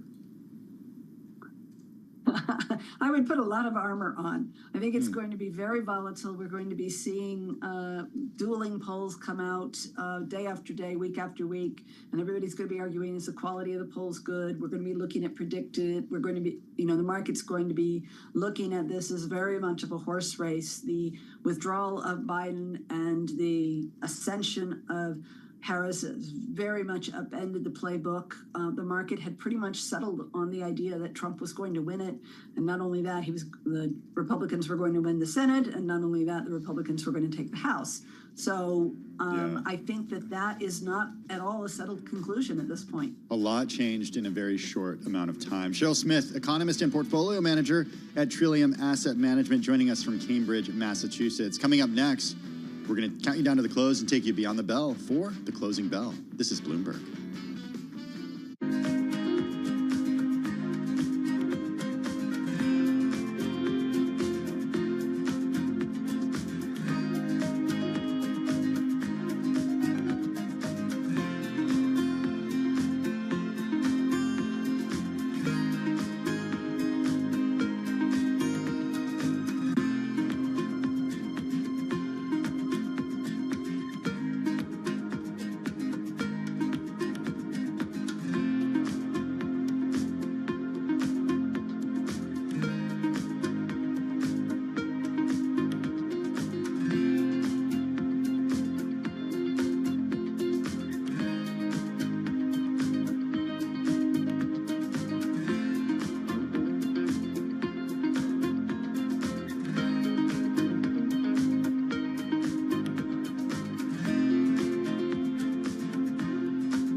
company news headlines on Bloomberg Radio. From Bloomberg World headquarters, I'm Charlie Pellet. Coming up after the close of trading, we've got earnings from semiconductor companies Rambus and Lattice Semi. Right now, Rambus shares, they're down 4.6% ahead of earnings. Lattice up by 0.1%. Morgan Stanley U.S. Chief Economist Ellen Zentner is leaving her post to lead a newly created team within the bank's investment wing. Now, according to an internal memo that was seen by Bloomberg News, Zentner will lead the new thematic and macro investing team at Morgan Stanley's Global Investment Office beginning August 1st. On an update for many stocks, we've got Morgan Stanley down now by 1.6%. McDonald's investors are shrugging off the burger chain's first sales drop in 4 years as executives pledge to launch new promotions to help stem a decline in customer visits. And with more, here's Bloomberg's Denise Pellegrini. The chain's same-store sales, tracking restaurants open for over a year, fell 1% last quarter from a year ago. Sales dropping across the globe. McDonald's blaming a slowdown in foot traffic for the U.S. decline and boycotts against the Israel-Hamas war for slowing sales in the Mideast. At the same time, McDonald's just added that $5 meal deal at the end of the quarter in an attempt to boost foot traffic. And as consumers struggle with inflation, Mickey D says it will stay focused on reliable everyday value. And that's Denise Pellegrini reporting. McDonald's shares, they're up 3.6% today. Among rivals, we've got shares of Restaurant Brands International, the ticker there, QSR, Quick Service Restaurant. We've got shares trading higher by 2.4%. And among other burger restaurants, Wendy's up now by 1.9%. And those are some of our top company stories at this hour. I'm Charlie Pellet, and this is Bloomberg. You're listening to Bloomberg Business Week with Carol Messer and Tim Stenevec on Bloomberg Radio and Television. It is Bloomberg Business Week. We're just 5 minutes from the closing bell. Emily Grafeo in for Carol Masser this afternoon. Emily, you just flagged a really interesting story. Why are you laughing? Anytime a headline has Gen Z and millennial, I always click on it. I feel like it always creates a lively discussion. Well, Red Brown is going to be joining us a little later, just after the closing bell. And he is one of the bylines on this story. Traveling millennials, Gen Zers are the cruise industry's best hope. Have you ever been on a cruise? I did go on a cruise maybe 10, 15 years ago. It was a big family trip, but it was actually a really good model for a trip where you have a lot of young kids and you have a big group of people, because everyone kind of got to do their own things, and then we would come together and have dinner at night. And actually, this is about Gen Zers kind of taking more cruises. And I had some friends in college that took a cruise, like as a joke, but actually ended up having a lot of fun. I think they went on a Royal Caribbean. Okay, so Jason Liberty is the CEO of Royal Caribbean. And he says that half the company's passengers are millennials or Gen Z. It's the fastest growing portion of its customer base. Other cruise lines are seeing similar youthful growth. The average age of cruise passengers falling for 2 straight years after being largely stagnant since at least 2016, according to Cruise Lines International Association. I think the millennials are doing it because the millennials are having kids, and it's like a easy trip, affordable for a lot of people to take their entire families on. And these ships have everything for every age demographic. The Gen Z folks, though, that's really interesting. It also, you have a set schedule. So if you truly want to go on a vacation and not have to plan anything, you could take a cruise and you don't have to worry about anything. But honestly, this is no surprise, because when you look at the stock prices of these cruise liners, they have just gone parabolic. Royal Caribbean up 600% since hitting a COVID low in March 2020. Carnival is up 88%. Norwegian Cruise Lines up almost 150% over the same stretch. And the S&P 500 is up 129%. So a Carnival underperforming, but Norwegian and Royal Caribbean certainly outperforming. Red is going to be joining us a little later in the program. Before that, though, we're going to be joined by our Bloomberg TV team for our cross-platform coverage on radio, TV, YouTube, and on Bloomberg Originals to count you down to the close. Bloomberg's The Closing Bell starts right now.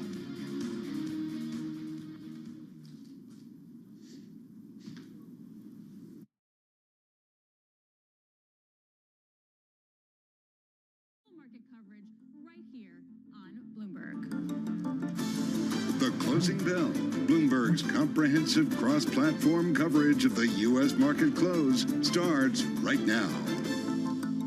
We're about 2 minutes away from the end of the trading day on this Monday of a very busy week. Alex Steele and Katie Greifeld, we are here to help you take you through the closing bell. In a global simulcast, we are joined by Tim Stenevec and Emily Grafeo, bringing together on Bloomberg television, radio, and YouTube audiences worldwide to parse through the most crucial moments of the trading day. But guys, Tim, it's a little boring right now. Yeah, it's okay to say that. I agree. But I think it's boring for a reason, because we have a huge week. I mean, the Fed kicking off its 2-day policy meeting tomorrow. We got July employment figures coming on Friday. We got a huge number of earnings this week, including from 4 of the Mag 7. So, investors taking a step back today and saying, okay, we'll wait to see what Jay Powell says on Wednesday. And they're really taking a step back from the Russell 2000, that rotation trade that we talked about, investors moving out of mega cap tech stocks into these smaller names. It wasn't playing today with the Russell down over 1%. Yeah, it's really interesting. We were just talking to Nancy Tengler, who said that basically this rotation into small caps, it's a trade. It's not an investment. You'd need to see either an aggressive rate cutting cycle or fantastic earnings. We'll see, of course, if any of that materializes, but it's true. Today, at least, the rotation trade taking a pause. What is really interesting, guys, is that I keep getting notes talking about certain funds, systemic funds, like volatility of funds, like CTAs, that they're going to have to keep selling, particularly if volatility winds up picking up. And you have to wonder where that selling was today. All right, we are just moments away from that closing bell. There it is. Nothing to see here, guys. Maybe tomorrow will be a little bit more exciting when we get Microsoft. Volume also very, very light. The S&P, we're settling out here, but the S&P looks to be pretty flat, just up by about 4 points. The Dow Jones Industrial Average up by about 0.1%. The NASDAQ also pretty much flat, just up by about 12 points. Volume quite sad. Tim. Okay, maybe folks are on vacation. Maybe they're just waiting for what happens later this week. The S&P 500, 277 stocks moved higher. Katie, let's go ahead, actually, 276 as they get settled. 223 did decline. All right, take a look at the sector level right now. You had more green than red, of course. 7 sectors in the green, led by consumer discretionary, up about 1.4%. It certainly helps that you had Tesla up about 5.6%. Also a nice reminder that Tesla is a consumer discretionary stock. Now you go to the other side, though, what didn't too hot today. Energy leading the way to the bottom. Energy down about 0.9%, followed quickly by tech there, off by about 0.3%. Okay, I'm going to talk about some of the stocks that did move higher. You mentioned the consumer discretionary stock Tesla. Shares did finish the day higher by more than 5%. The reason they rallied today is because Morgan Stanley came out and named the company as its new top pick within the U.S. auto sector. It replaced Ford. Adam Jonas over at Morgan Stanley maintains his overweight rating. He's got a street high $310 price target on Tesla. Ford also is still overweight among Morgan Stanley's coverage. Cost cuts and restructuring have helped to restrict the downside of Tesla's EV business, according to Adam Jonas over at Morgan Stanley. Tesla shares higher by 5.6% today. On semi shares, rising double digits today. It's the biggest intraday advance going all the way to November of 2022, up more than 11.5%. The company did report second quarter adjusted earnings per share that came in ahead of estimates. KeyBank Capital Markets said the results were strong, but third-party guidance was mixed. Investors shrugging off that mixed element, setting shares higher by 11.5%. And McDonald's out early before the bell this morning with its latest report, and investors shrugging off the company's first sales drop in 4 years. Executives at McDonald's pledged to launch new promotions to help stem a decline in customer visits. Comp store sales fell 1% from a year prior in the second quarter. It came short of analyst expectations.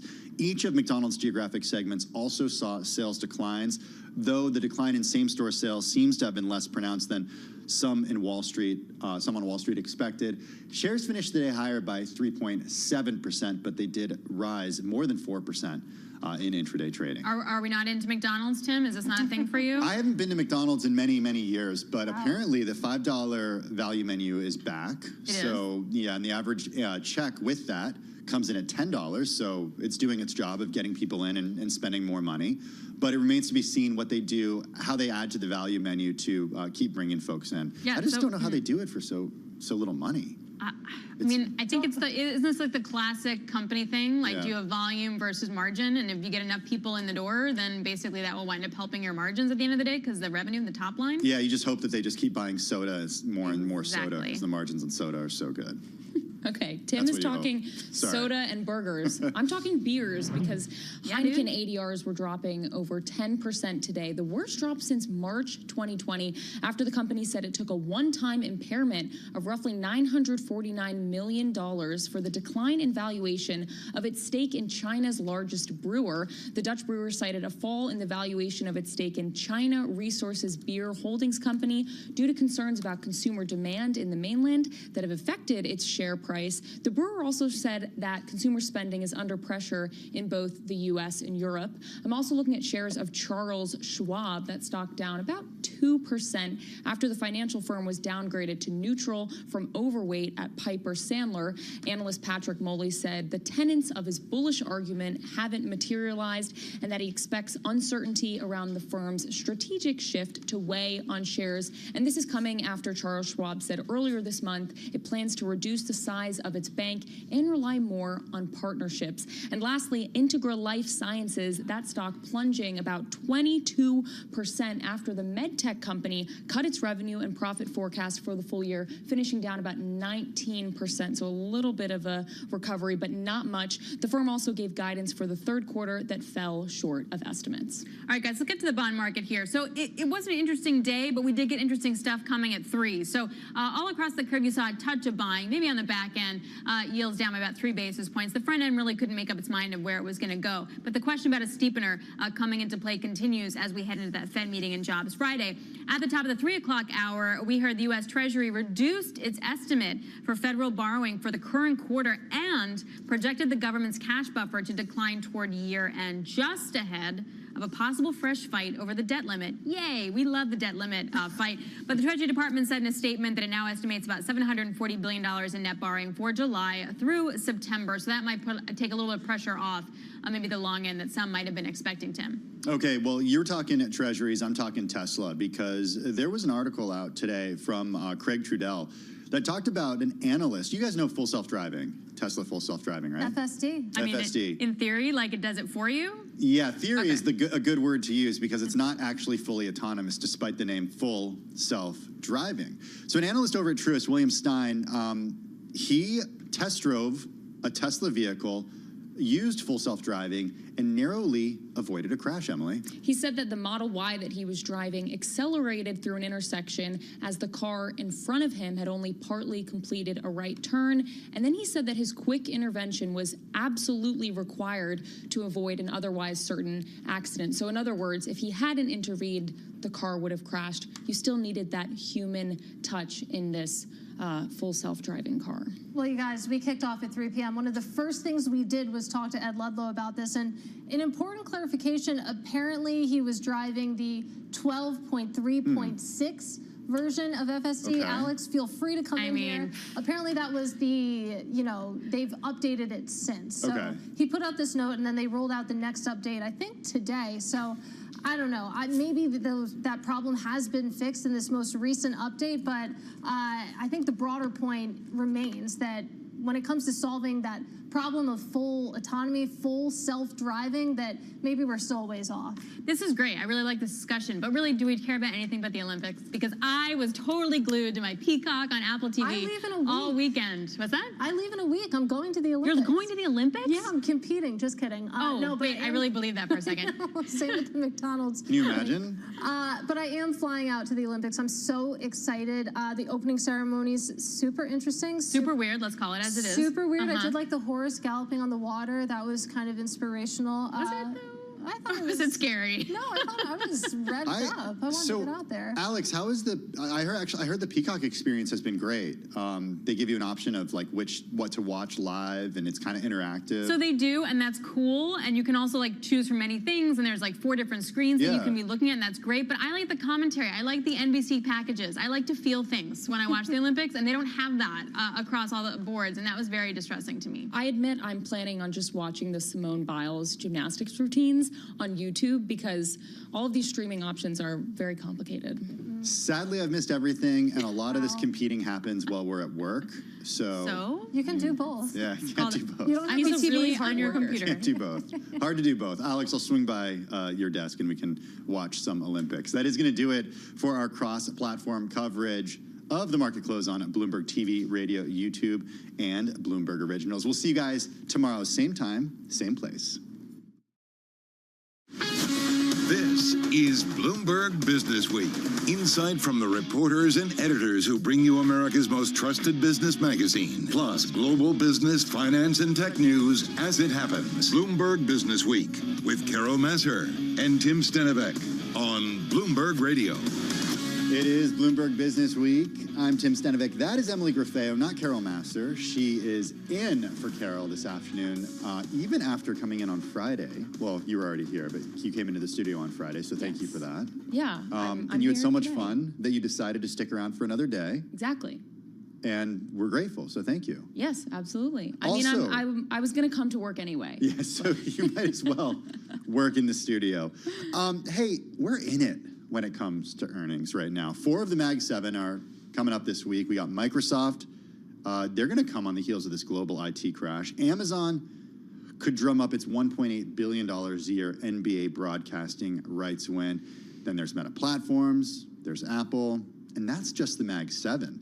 Keeping track of it all is Red Brown. He's Bloomberg News earnings reporter. He joins us here in the Bloomberg Interactive Brokers studio. Let's start with the big one. 4:30 Thursday, Apple, iPhone company, Yeah, Apple. Just overall, those 4 companies that you just labeled, that's $10 trillion worth of the S&P 500 that's reporting this week. So this is kind of this is like the Super Bowl. Just the 4 of the Mag 7? That's $10 trillion. So this is the Super Bowl for me this week. Well, we'll see what happens. Maybe it's less than 10 trillion after reports, or more than 10 trillion. Who knows? I don't think Apple will be contributing to that drop. It seems like Apple is surprisingly maybe one of the more optimistic reports heading into this week. I think a lot of that optimism is coming off the heels of, we've seen some data points coming out of China that shows iPhone sales are really stabilizing.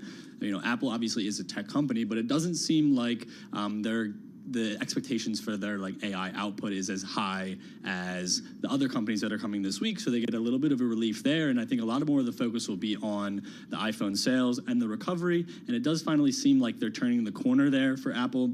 If we look the last 6 quarters, they've actually reported a decline in sales, and now with the estimates are calling for 2 consecutive quarters of positive growth there. And we should note that Apple's up shy of 14% so far this year, Emily. It's underperforming the S&P 500 and underperforming the NASDAQ composite. Yeah, our Abigail Doolittle had some very dramatic reaction to the charts when she was looking at the charts of Apple. It was so genuine. She was really taken aback to look at that reversal in the shares. Red, what about the chip makers? We have Intel, Qualcomm, and ARM Holdings all reporting this week? Yeah, I think chip makers have been one of the kind of surprising stories this earnings season. We saw, not a household name, but KLA Corp last week posted some of their strongest results in years. And it kind of speaks to the bottoming out of some of these more industrial chip makers, these chip makers that sell a lot to automakers, to phone makers, starting to get to the bottom of those inventories and seeing demand rebound a little bit. And then obviously there's always, I'm tired of saying it, but there's always the AI factor for a lot of these companies as well. One thing to be looking out for, AMD especially, is whether or not NVIDIA is kind of taking over that market for some of the accelerators and things there that AMD also is producing, and whether or not it changes its $4 billion AI forecast is what we're looking out for. Okay, on August 1st, we have Amazon. And you and the team write about the $1.8 billion a year NBA broadcasting rights win.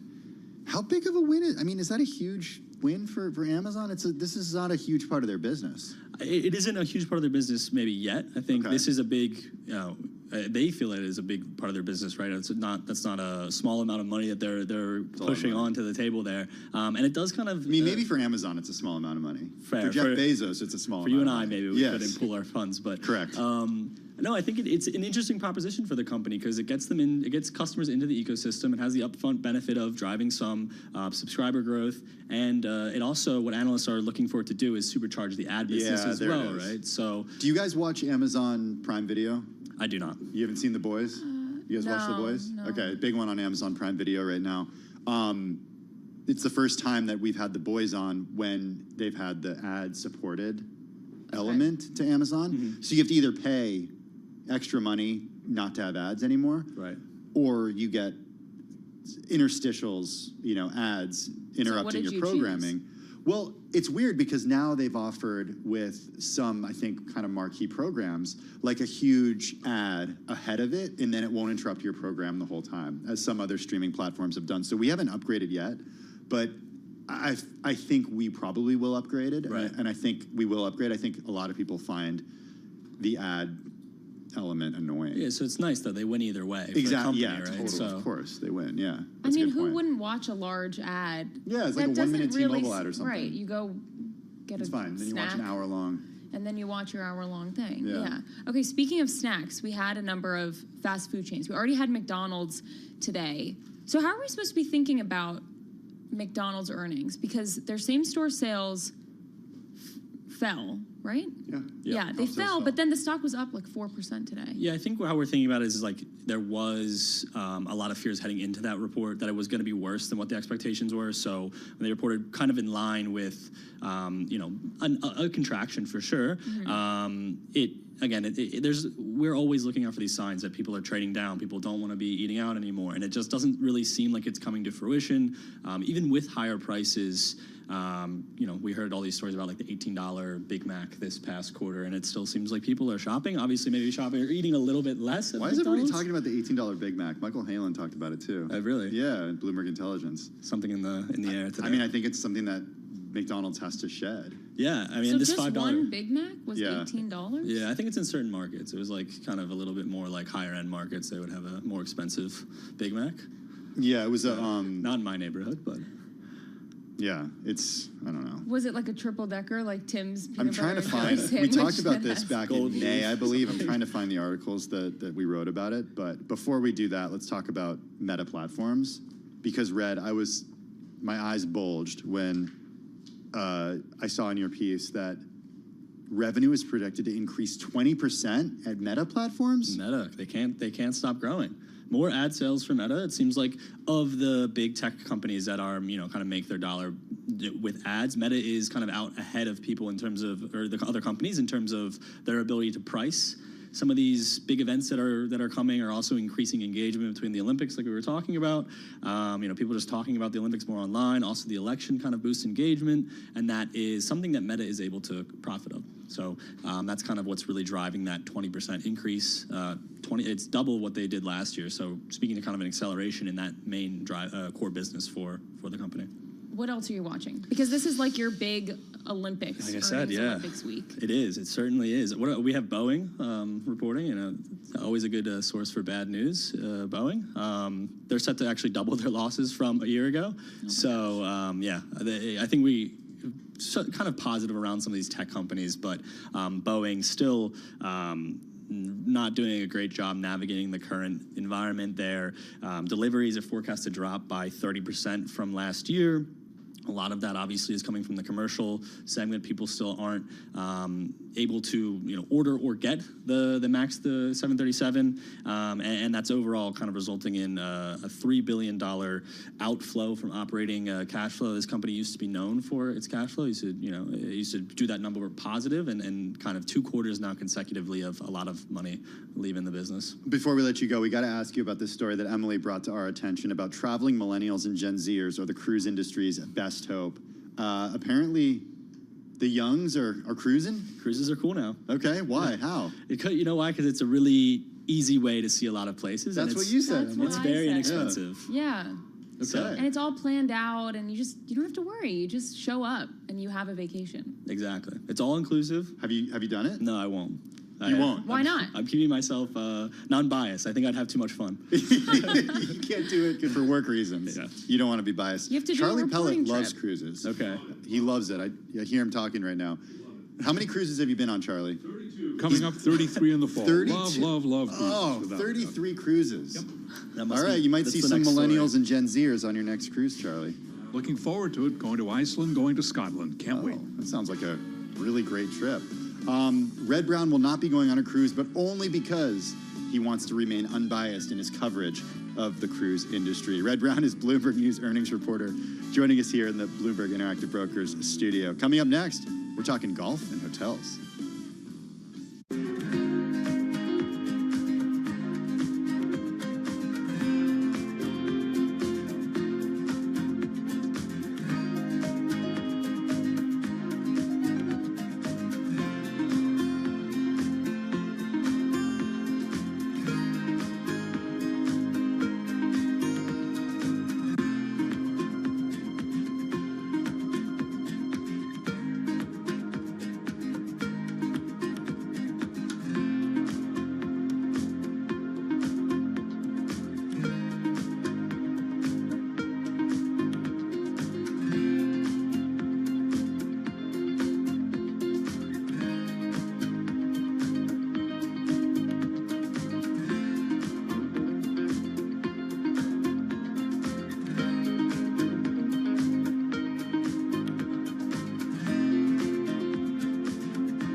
It's 4:21 on Wall Street. We do check markets all day long here at Bloomberg. Among the names reporting after the close of trading moments ago, we heard from Lattice Semiconductor.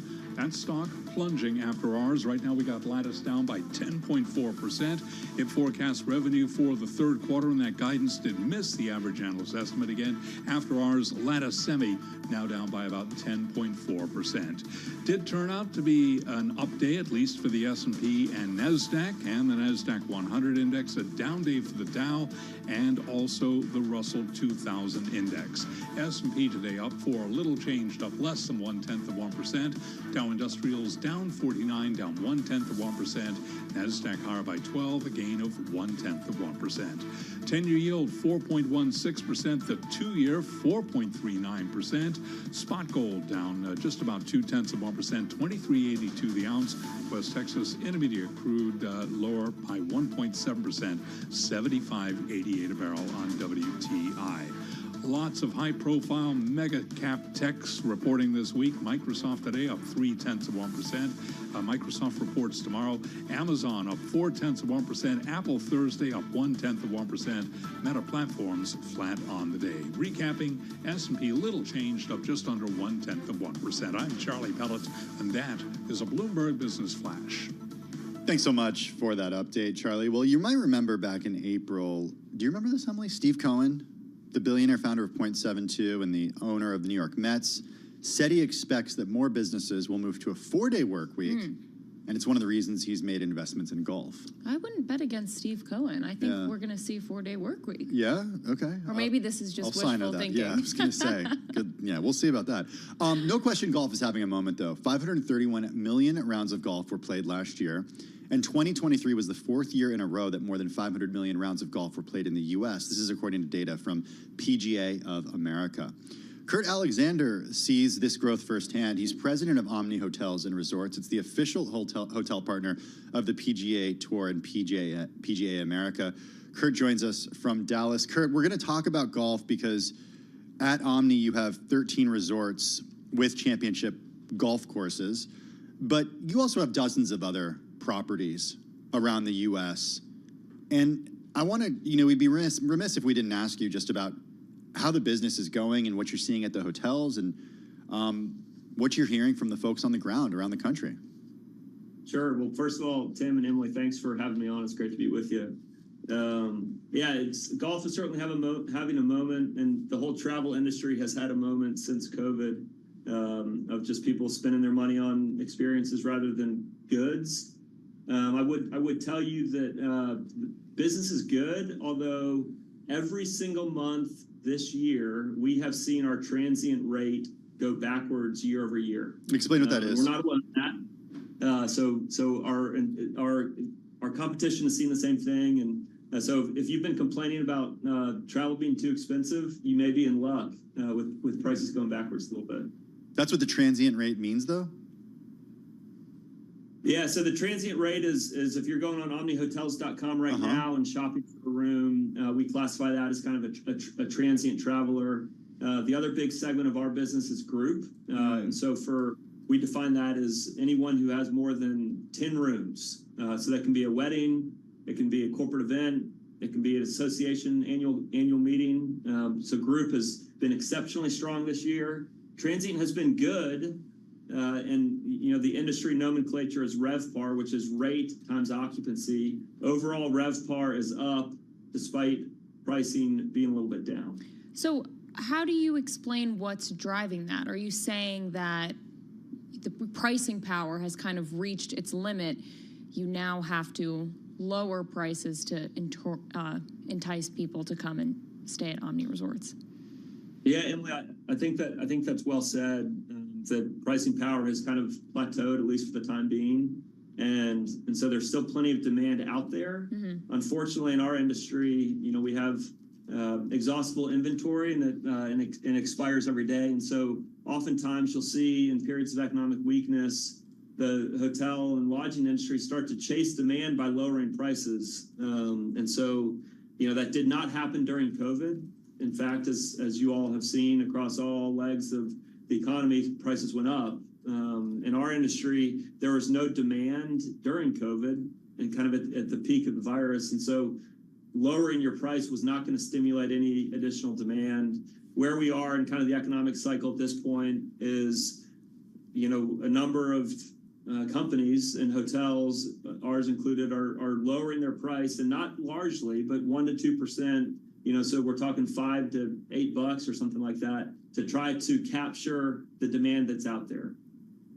How is demand that's out there? I mean, would you describe that describe where you are at Omni, where where economic sector you play in and who you're competing with, but would you argue that cohort of travelers is still incredibly strong right now? Yeah. So, first of all, Tim, our traveler is kind of the upper scale, bordering on luxury traveler. For your listeners who may not know us, we are just a North American brand. We have 50 hotels in the U.S. and Canada, and we're unique in that we own and operate everything. So whereas the big brands are really franchise companies at this point, we own and operate every Omni out there. And we think that allows us to provide a better, more integrated guest experience across our millions of occupied rooms every year. And so where we compete, it's not Four Seasons, Ritz-Carlton kind of luxury end, but it's above the Marriott, Westin, Sheraton. So we kind of call it approachable luxury. If we were a car, we might be a Lexus or a Volvo. If you think about us in that standpoint, I would say that generally our consumer is more has a longer runway maybe than I read this morning that McDonald's was comp down on sales this year or this quarter for the first time since COVID, and so we played a different kind of end of the spectrum from that consumer, but we are seeing, like I said, strong demand, although not as strong as it was, which is why folks are starting to chase the demand that's out there through price, and it's challenging because wages, which are the biggest component of our cost structure, and our payroll this year, round numbers, will be about $1 billion on about $3 billion of revenue. Our payroll is not going backwards. Mm-hmm. Wages aren't going backwards, and so it makes for a challenging operating environment. But that's where we fit and kind of compete in the hospitality ecosystem. Okay, let's talk about golf. You've invested a lot of money in Omni Resorts' golf operations, remodeling golf courses. Why should people come play golf at your courses versus the competitors? Yeah, so I would say, first of all, that golf is a piece of kind of our brand strategy. And so over the last couple of years, we've invested north of $2 billion just in our whole portfolio, golf included. And so that is kind of the physical manifestation of our brand. And so that's why people should come. We're a great brand that's fun to stay with. But golf for us is the reason why people travel. And there's no other hobby, I don't think, other than golf, where you can spend 4 hours with somebody in a very relaxed, casual setting. You invest in relationships, and whether it's a business relationship or a family relationship or maybe a dating relationship, like, it is such a great way to learn about someone and to spend really quality time with them. And so we love the game of golf because it brings people together. And at Omni, we often like to say that we create places and spaces where people can come together to gather, connect, and form lifelong memories. And so we think that golf is the perfect backdrop to allow people to do that. How much of this comes from TRT Holdings, the owner of Omni, and Robert Rowling, who was huge into golf, invested $500 million in golf during the pandemic? Yeah, I think that, so for your listeners, we're a privately held business. TRT Holdings is our owner, and we're a family business. And so there is an element where kind of personal passions do bleed into the business, and the Rowling family, they're great golfers, and I think there's a passion around that. But we're not doing it because it's a hobby. We fundamentally believe it's good for business. And like I said, whether we talked about the types of travelers earlier, the transient traveler, they connect over the game of golf.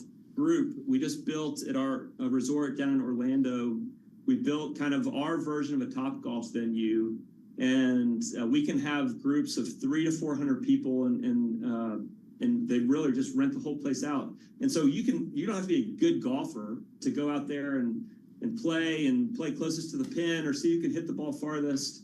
So it's a very kind of, we take a very democratized view towards the game of golf. I'd also talk about our new resort, kind of in partnership with the PGA of America at Omni PGA Frisco. And we have a 2-acre putting green where, I'll go out there with my 4-year-old and 7-year-old, and they don't know how to play the game of golf, but they'll go out there and putt. We have a 10-hole short course, so it's kind of the next step up. And then we have 36 holes of championship golf for people who may be, the experts or be willing to spend or able to spend 4 to 5 hours out there playing a full round of golf. So we're not just focused on kind of maybe a siloed view of golf, but how do we take this amazing game and bring it to the masses and allow people to invest in their relationships? Hey, just 10 seconds left. No sign of a recession on the horizon from your perch? I would say there's been rolling recessions through different segments of the economy for the last, since COVID. I think we're going to be in a period of economic weakness. I don't know whether the R word will come out, but I think that, we're in a little bit of in a cycle right now. Okay, a little bit. Hey, Kurt, come back. That was, really appreciate you joining us. That was great. Kurt Alexander is president of Omni Hotels and Resorts, the official hotel partner of the PGA Tour and PGA America. Let's go to Washington, D.C. now for a check on the latest world and national news. We get Amy Morris in the Bloomberg 99.1 newsroom. Hey, Amy. Hi, Tim. The White House says it has serious concerns now about the announced results of Venezuela's elections over the weekend, granting Nicolas Maduro a third term as president. Opposition candidate Edmundo Gonzalez contesting the results. National Security Council spokesman John Kirby says a decision on a response hasn't been made. We're going to hold judgment until that time. We in the international community are watching, and we will respond accordingly. Now the Biden administration is calling on the Maduro government to publish precinct-level polling data to ensure accountability. Former President Donald Trump has agreed to be interviewed by the FBI for the investigation into the July 13th assassination attempt at that rally in Pennsylvania. Kevin Rojek is a special agent in charge at the FBI field office in Pittsburgh. While the FBI's investigation may not yet have determined a motive, we believe the subject made significant efforts to conceal his activities. We believe his actions also show a careful planning ahead of the campaign rally. Special Agent Rojek says crooks also looked up information about other national officials, including the current president and former presidents. Vice President Kamala Harris is zeroing in on a group of potential running mates as she faces a 2-week dash to make the biggest decision of her presidential bid. She is considering a wide range of vice presidential names from the Democratic Party's bench, although people familiar with the process say there's a short list that's emerged, including 3 elected officials with nationwide appeal: Arizona Senator Mark Kelly, Pennsylvania Governor Josh Shapiro, and Minnesota Governor Tim Walz. We're also keeping track of the medal count at the Summer Games in Paris, and at last count, the U.S. has 20 medals, France has 16, Japan has 12, and Japan also has the most gold medals with 6. Global news 24 hours a day, whenever you want it, with Bloomberg News Now. I'm Amy Morris, and this is Bloomberg. Bloomberg.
4:40 on Wall Street. We do check markets all day long here at Bloomberg, continuing to keep an eye on shares of Lattice Semiconductor after ours. Lattice Semi forecast revenue for the third quarter, and that guidance did miss the average analyst estimate.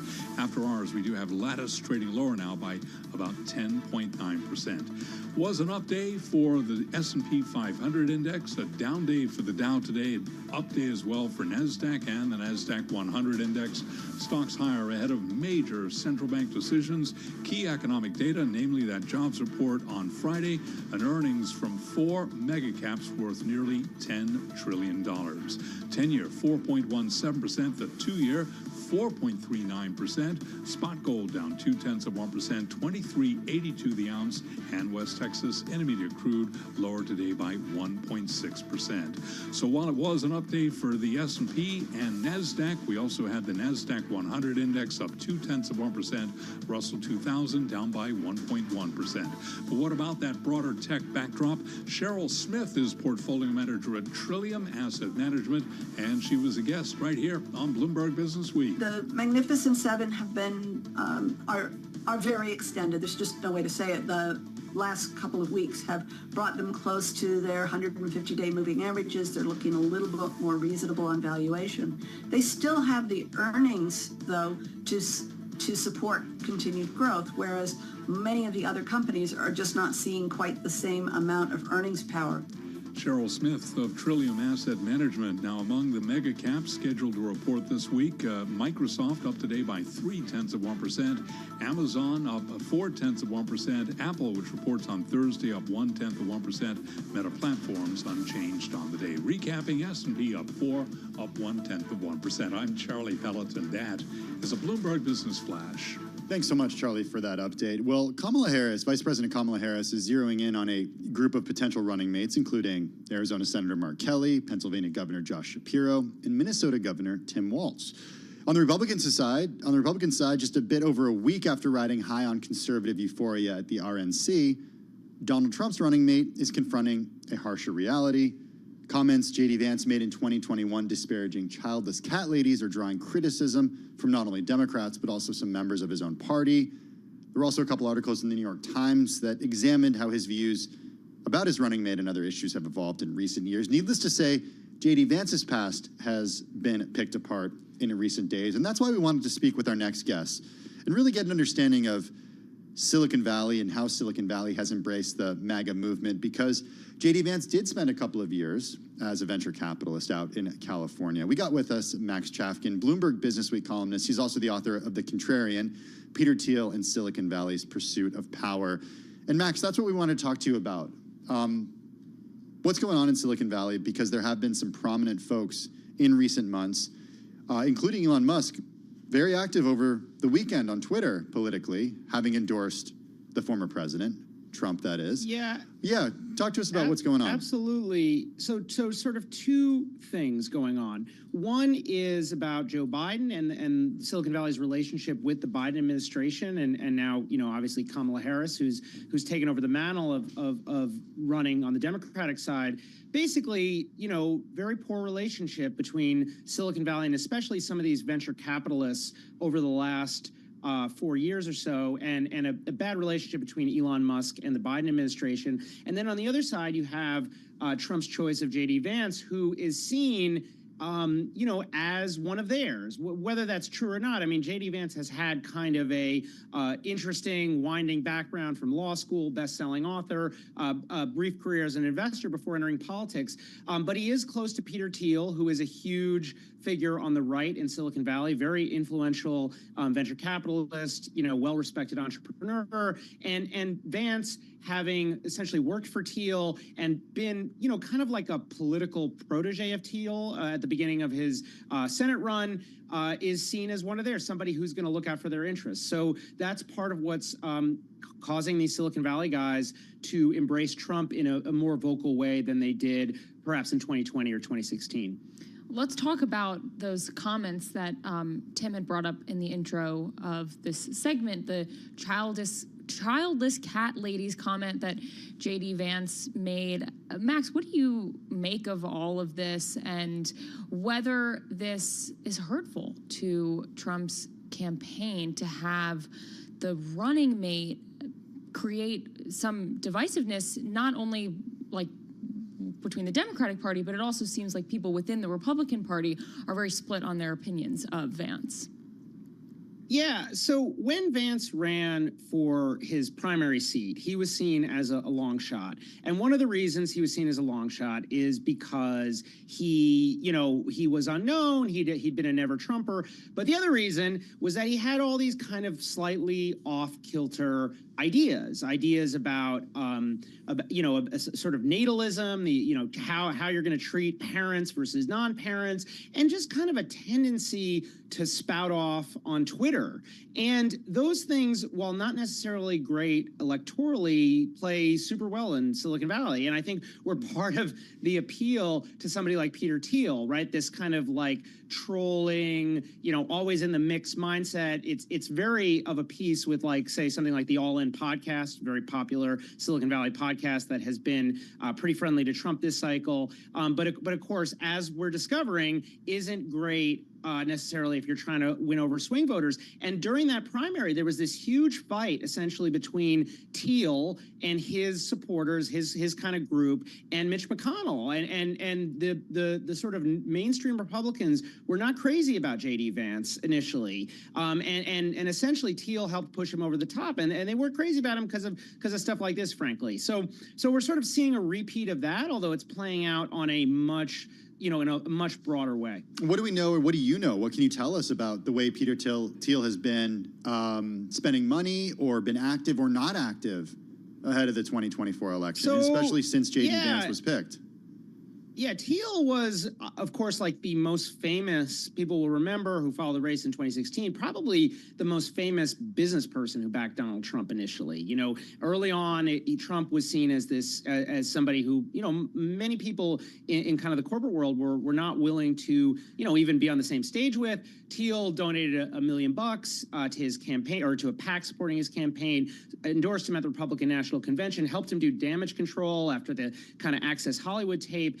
And Thiel essentially stepped back in 2020. He became very active during the midterm, backing these kind of far-right, MAGA-aligned candidates, although not explicitly backing Donald Trump. So J.D. Vance was one of two senators that Thiel went really big in during the 2022 midterm.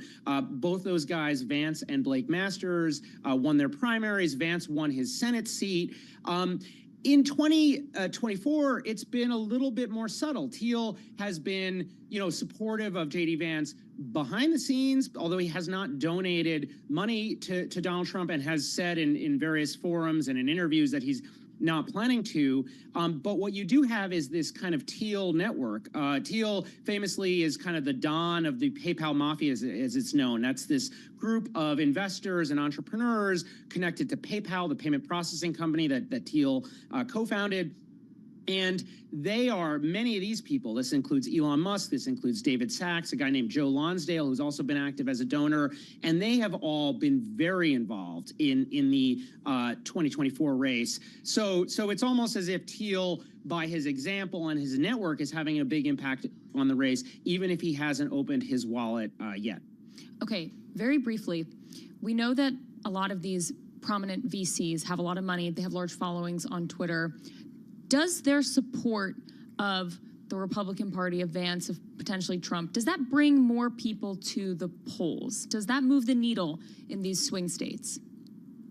I think it's an open question. I think if you ask them, they would say, yeah, being against tech, the engine of the American economy, is a bad thing. Obviously, Joe Biden made a different calculation in 2020 and during his presidency. So I don't really know. I mean, there's been, at the same time that consumers are generally very supportive of these big tech companies, there's been a bit of a backlash. So I think it remains to be seen whether being beloved by somebody like Peter Thiel is electorally great. It's definitely good for raising money. Max, thanks so much for joining us on this. No better person to talk about this. He's the author of The Contrarian, Peter Thiel and Silicon Valley's Pursuit of Power. Max Chafkin, Bloomberg Business Week columnist, joining us from New York. Coming up next on Business Week, Doug Krisner gives us a preview of what's coming up on Bloomberg Daybreak Asia. This is Business Week.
your company news headlines on Bloomberg Radio.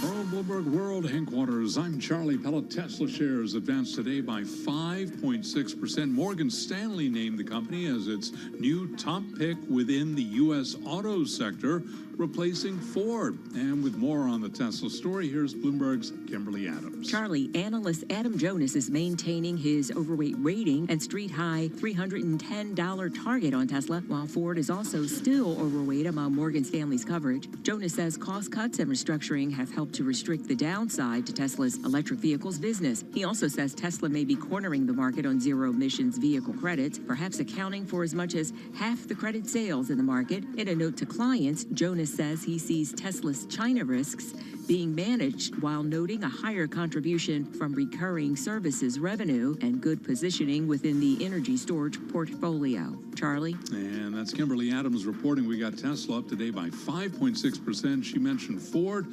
Ford shares tumbled today by 1.6%. Morgan Stanley chief U.S. economist Ellen Zentner is leaving her post to lead a newly created team within the bank's investment wing.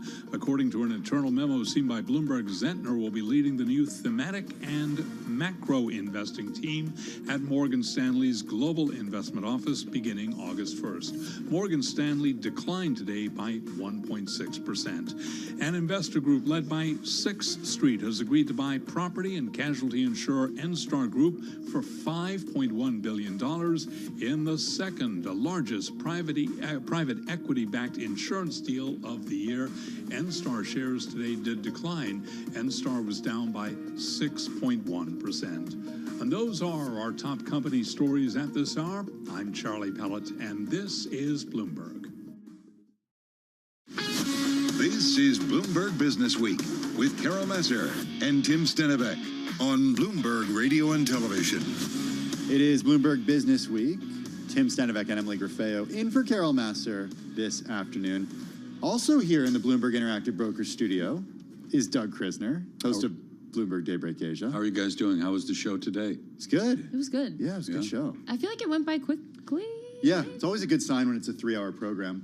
We spoke with the CEO of Republic Services. It's a huge waste management firm, $60 billion in market cap. And they missed on revenue. They cut their guidance last week. And he said a big reason is because of what's going on in new home construction. And it did not bounce, because that's a big part of their business, it did not bounce back as soon as they thought it would. We heard the exact same thing from Whirlpool CEO Mark Bitzer last week. New home sales, new home construction has not come back. They see it as temporary, but still.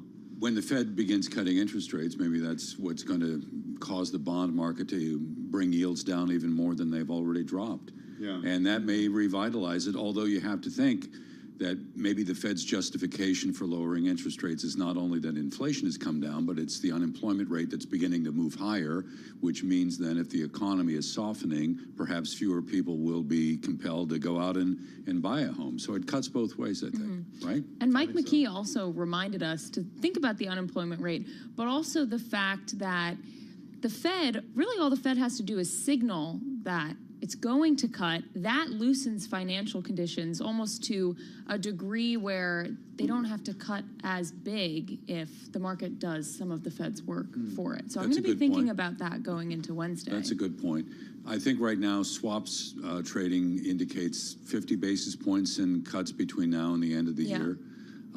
Could it be less than that? Perhaps. Yeah. We'll have to wait and see. The other thing, we have a BOJ meeting, and I don't know if did you see the New York Times?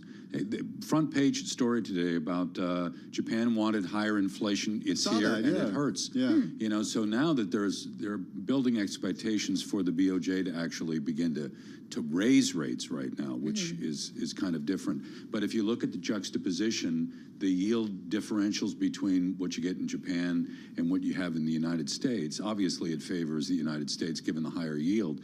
If that can begin to soften a bit as the market, Emily, you pointed out, the bond market bringing rates down, as the BOJ begins to tighten, maybe that becomes a little bit more, and I don't want to say in equilibrium, but it would favor money flowing back into Japan a little bit. The yen has showed remarkable strength recently, and a lot of that, I think, is tied to the expectation that the BOJ is going to, it has no choice at this point except to tighten. Okay, the Bank of Japan, Bank the of yen Japan. on your radar. Right, that's one thing. What else is on the program tonight? Good question. You know, it's kind of a week where we're very much waiting for big and mega cap tech earnings, you know, because the AI trade, particularly as it shows up with companies like TSMC, the big chip manufacturer in Taiwan, to a lesser extent, some of the chip suppliers and manufacturers in Japan. When the AI narrative begins to change, the ripples go right across the water, and they show up in places like Taiwan or Japan, as I mentioned. So we got Microsoft this week. Yeah, we got Meta Platforms. We got Apple on Thursday. Yeah. And Amazon is in there as well. But when you talk about the investment, we talked a little bit about this on the weekend segment, the investments that some of these companies are making in AI on the front end and have yet really to see a return on investment. And so that's really what a company like Meta is going to have to demonstrate, that we've put all of this money into AI. What are we beginning to see, or what is the potential return? I think that's going to, the guidance on that, I think, is going to be very, Because we haven't very seen critical. it yet in the earnings so far for Meta. Right, Exactly. we haven't. We did have Red Brown come on with us, and he mentioned that revenue is projected to increase 20% at Meta Platforms, almost twice the rate a year earlier. So that would be phenomenal. I think, in that the would current be huge. environment. Yeah, in the current environment. So maybe AI, they're using AI on the ad side. Yeah. We'll have to wait and see until later this week. Doug Krisner. Yeah. Thank you for joining us for a Always little a pleasure. preview Thank of you. Bloomberg Daybreak Asia. And thank you, Emily Graffeo, in for Carol Master. That does it for Bloomberg Business Week. I'm Tim Stenovec with Emily Graffeo.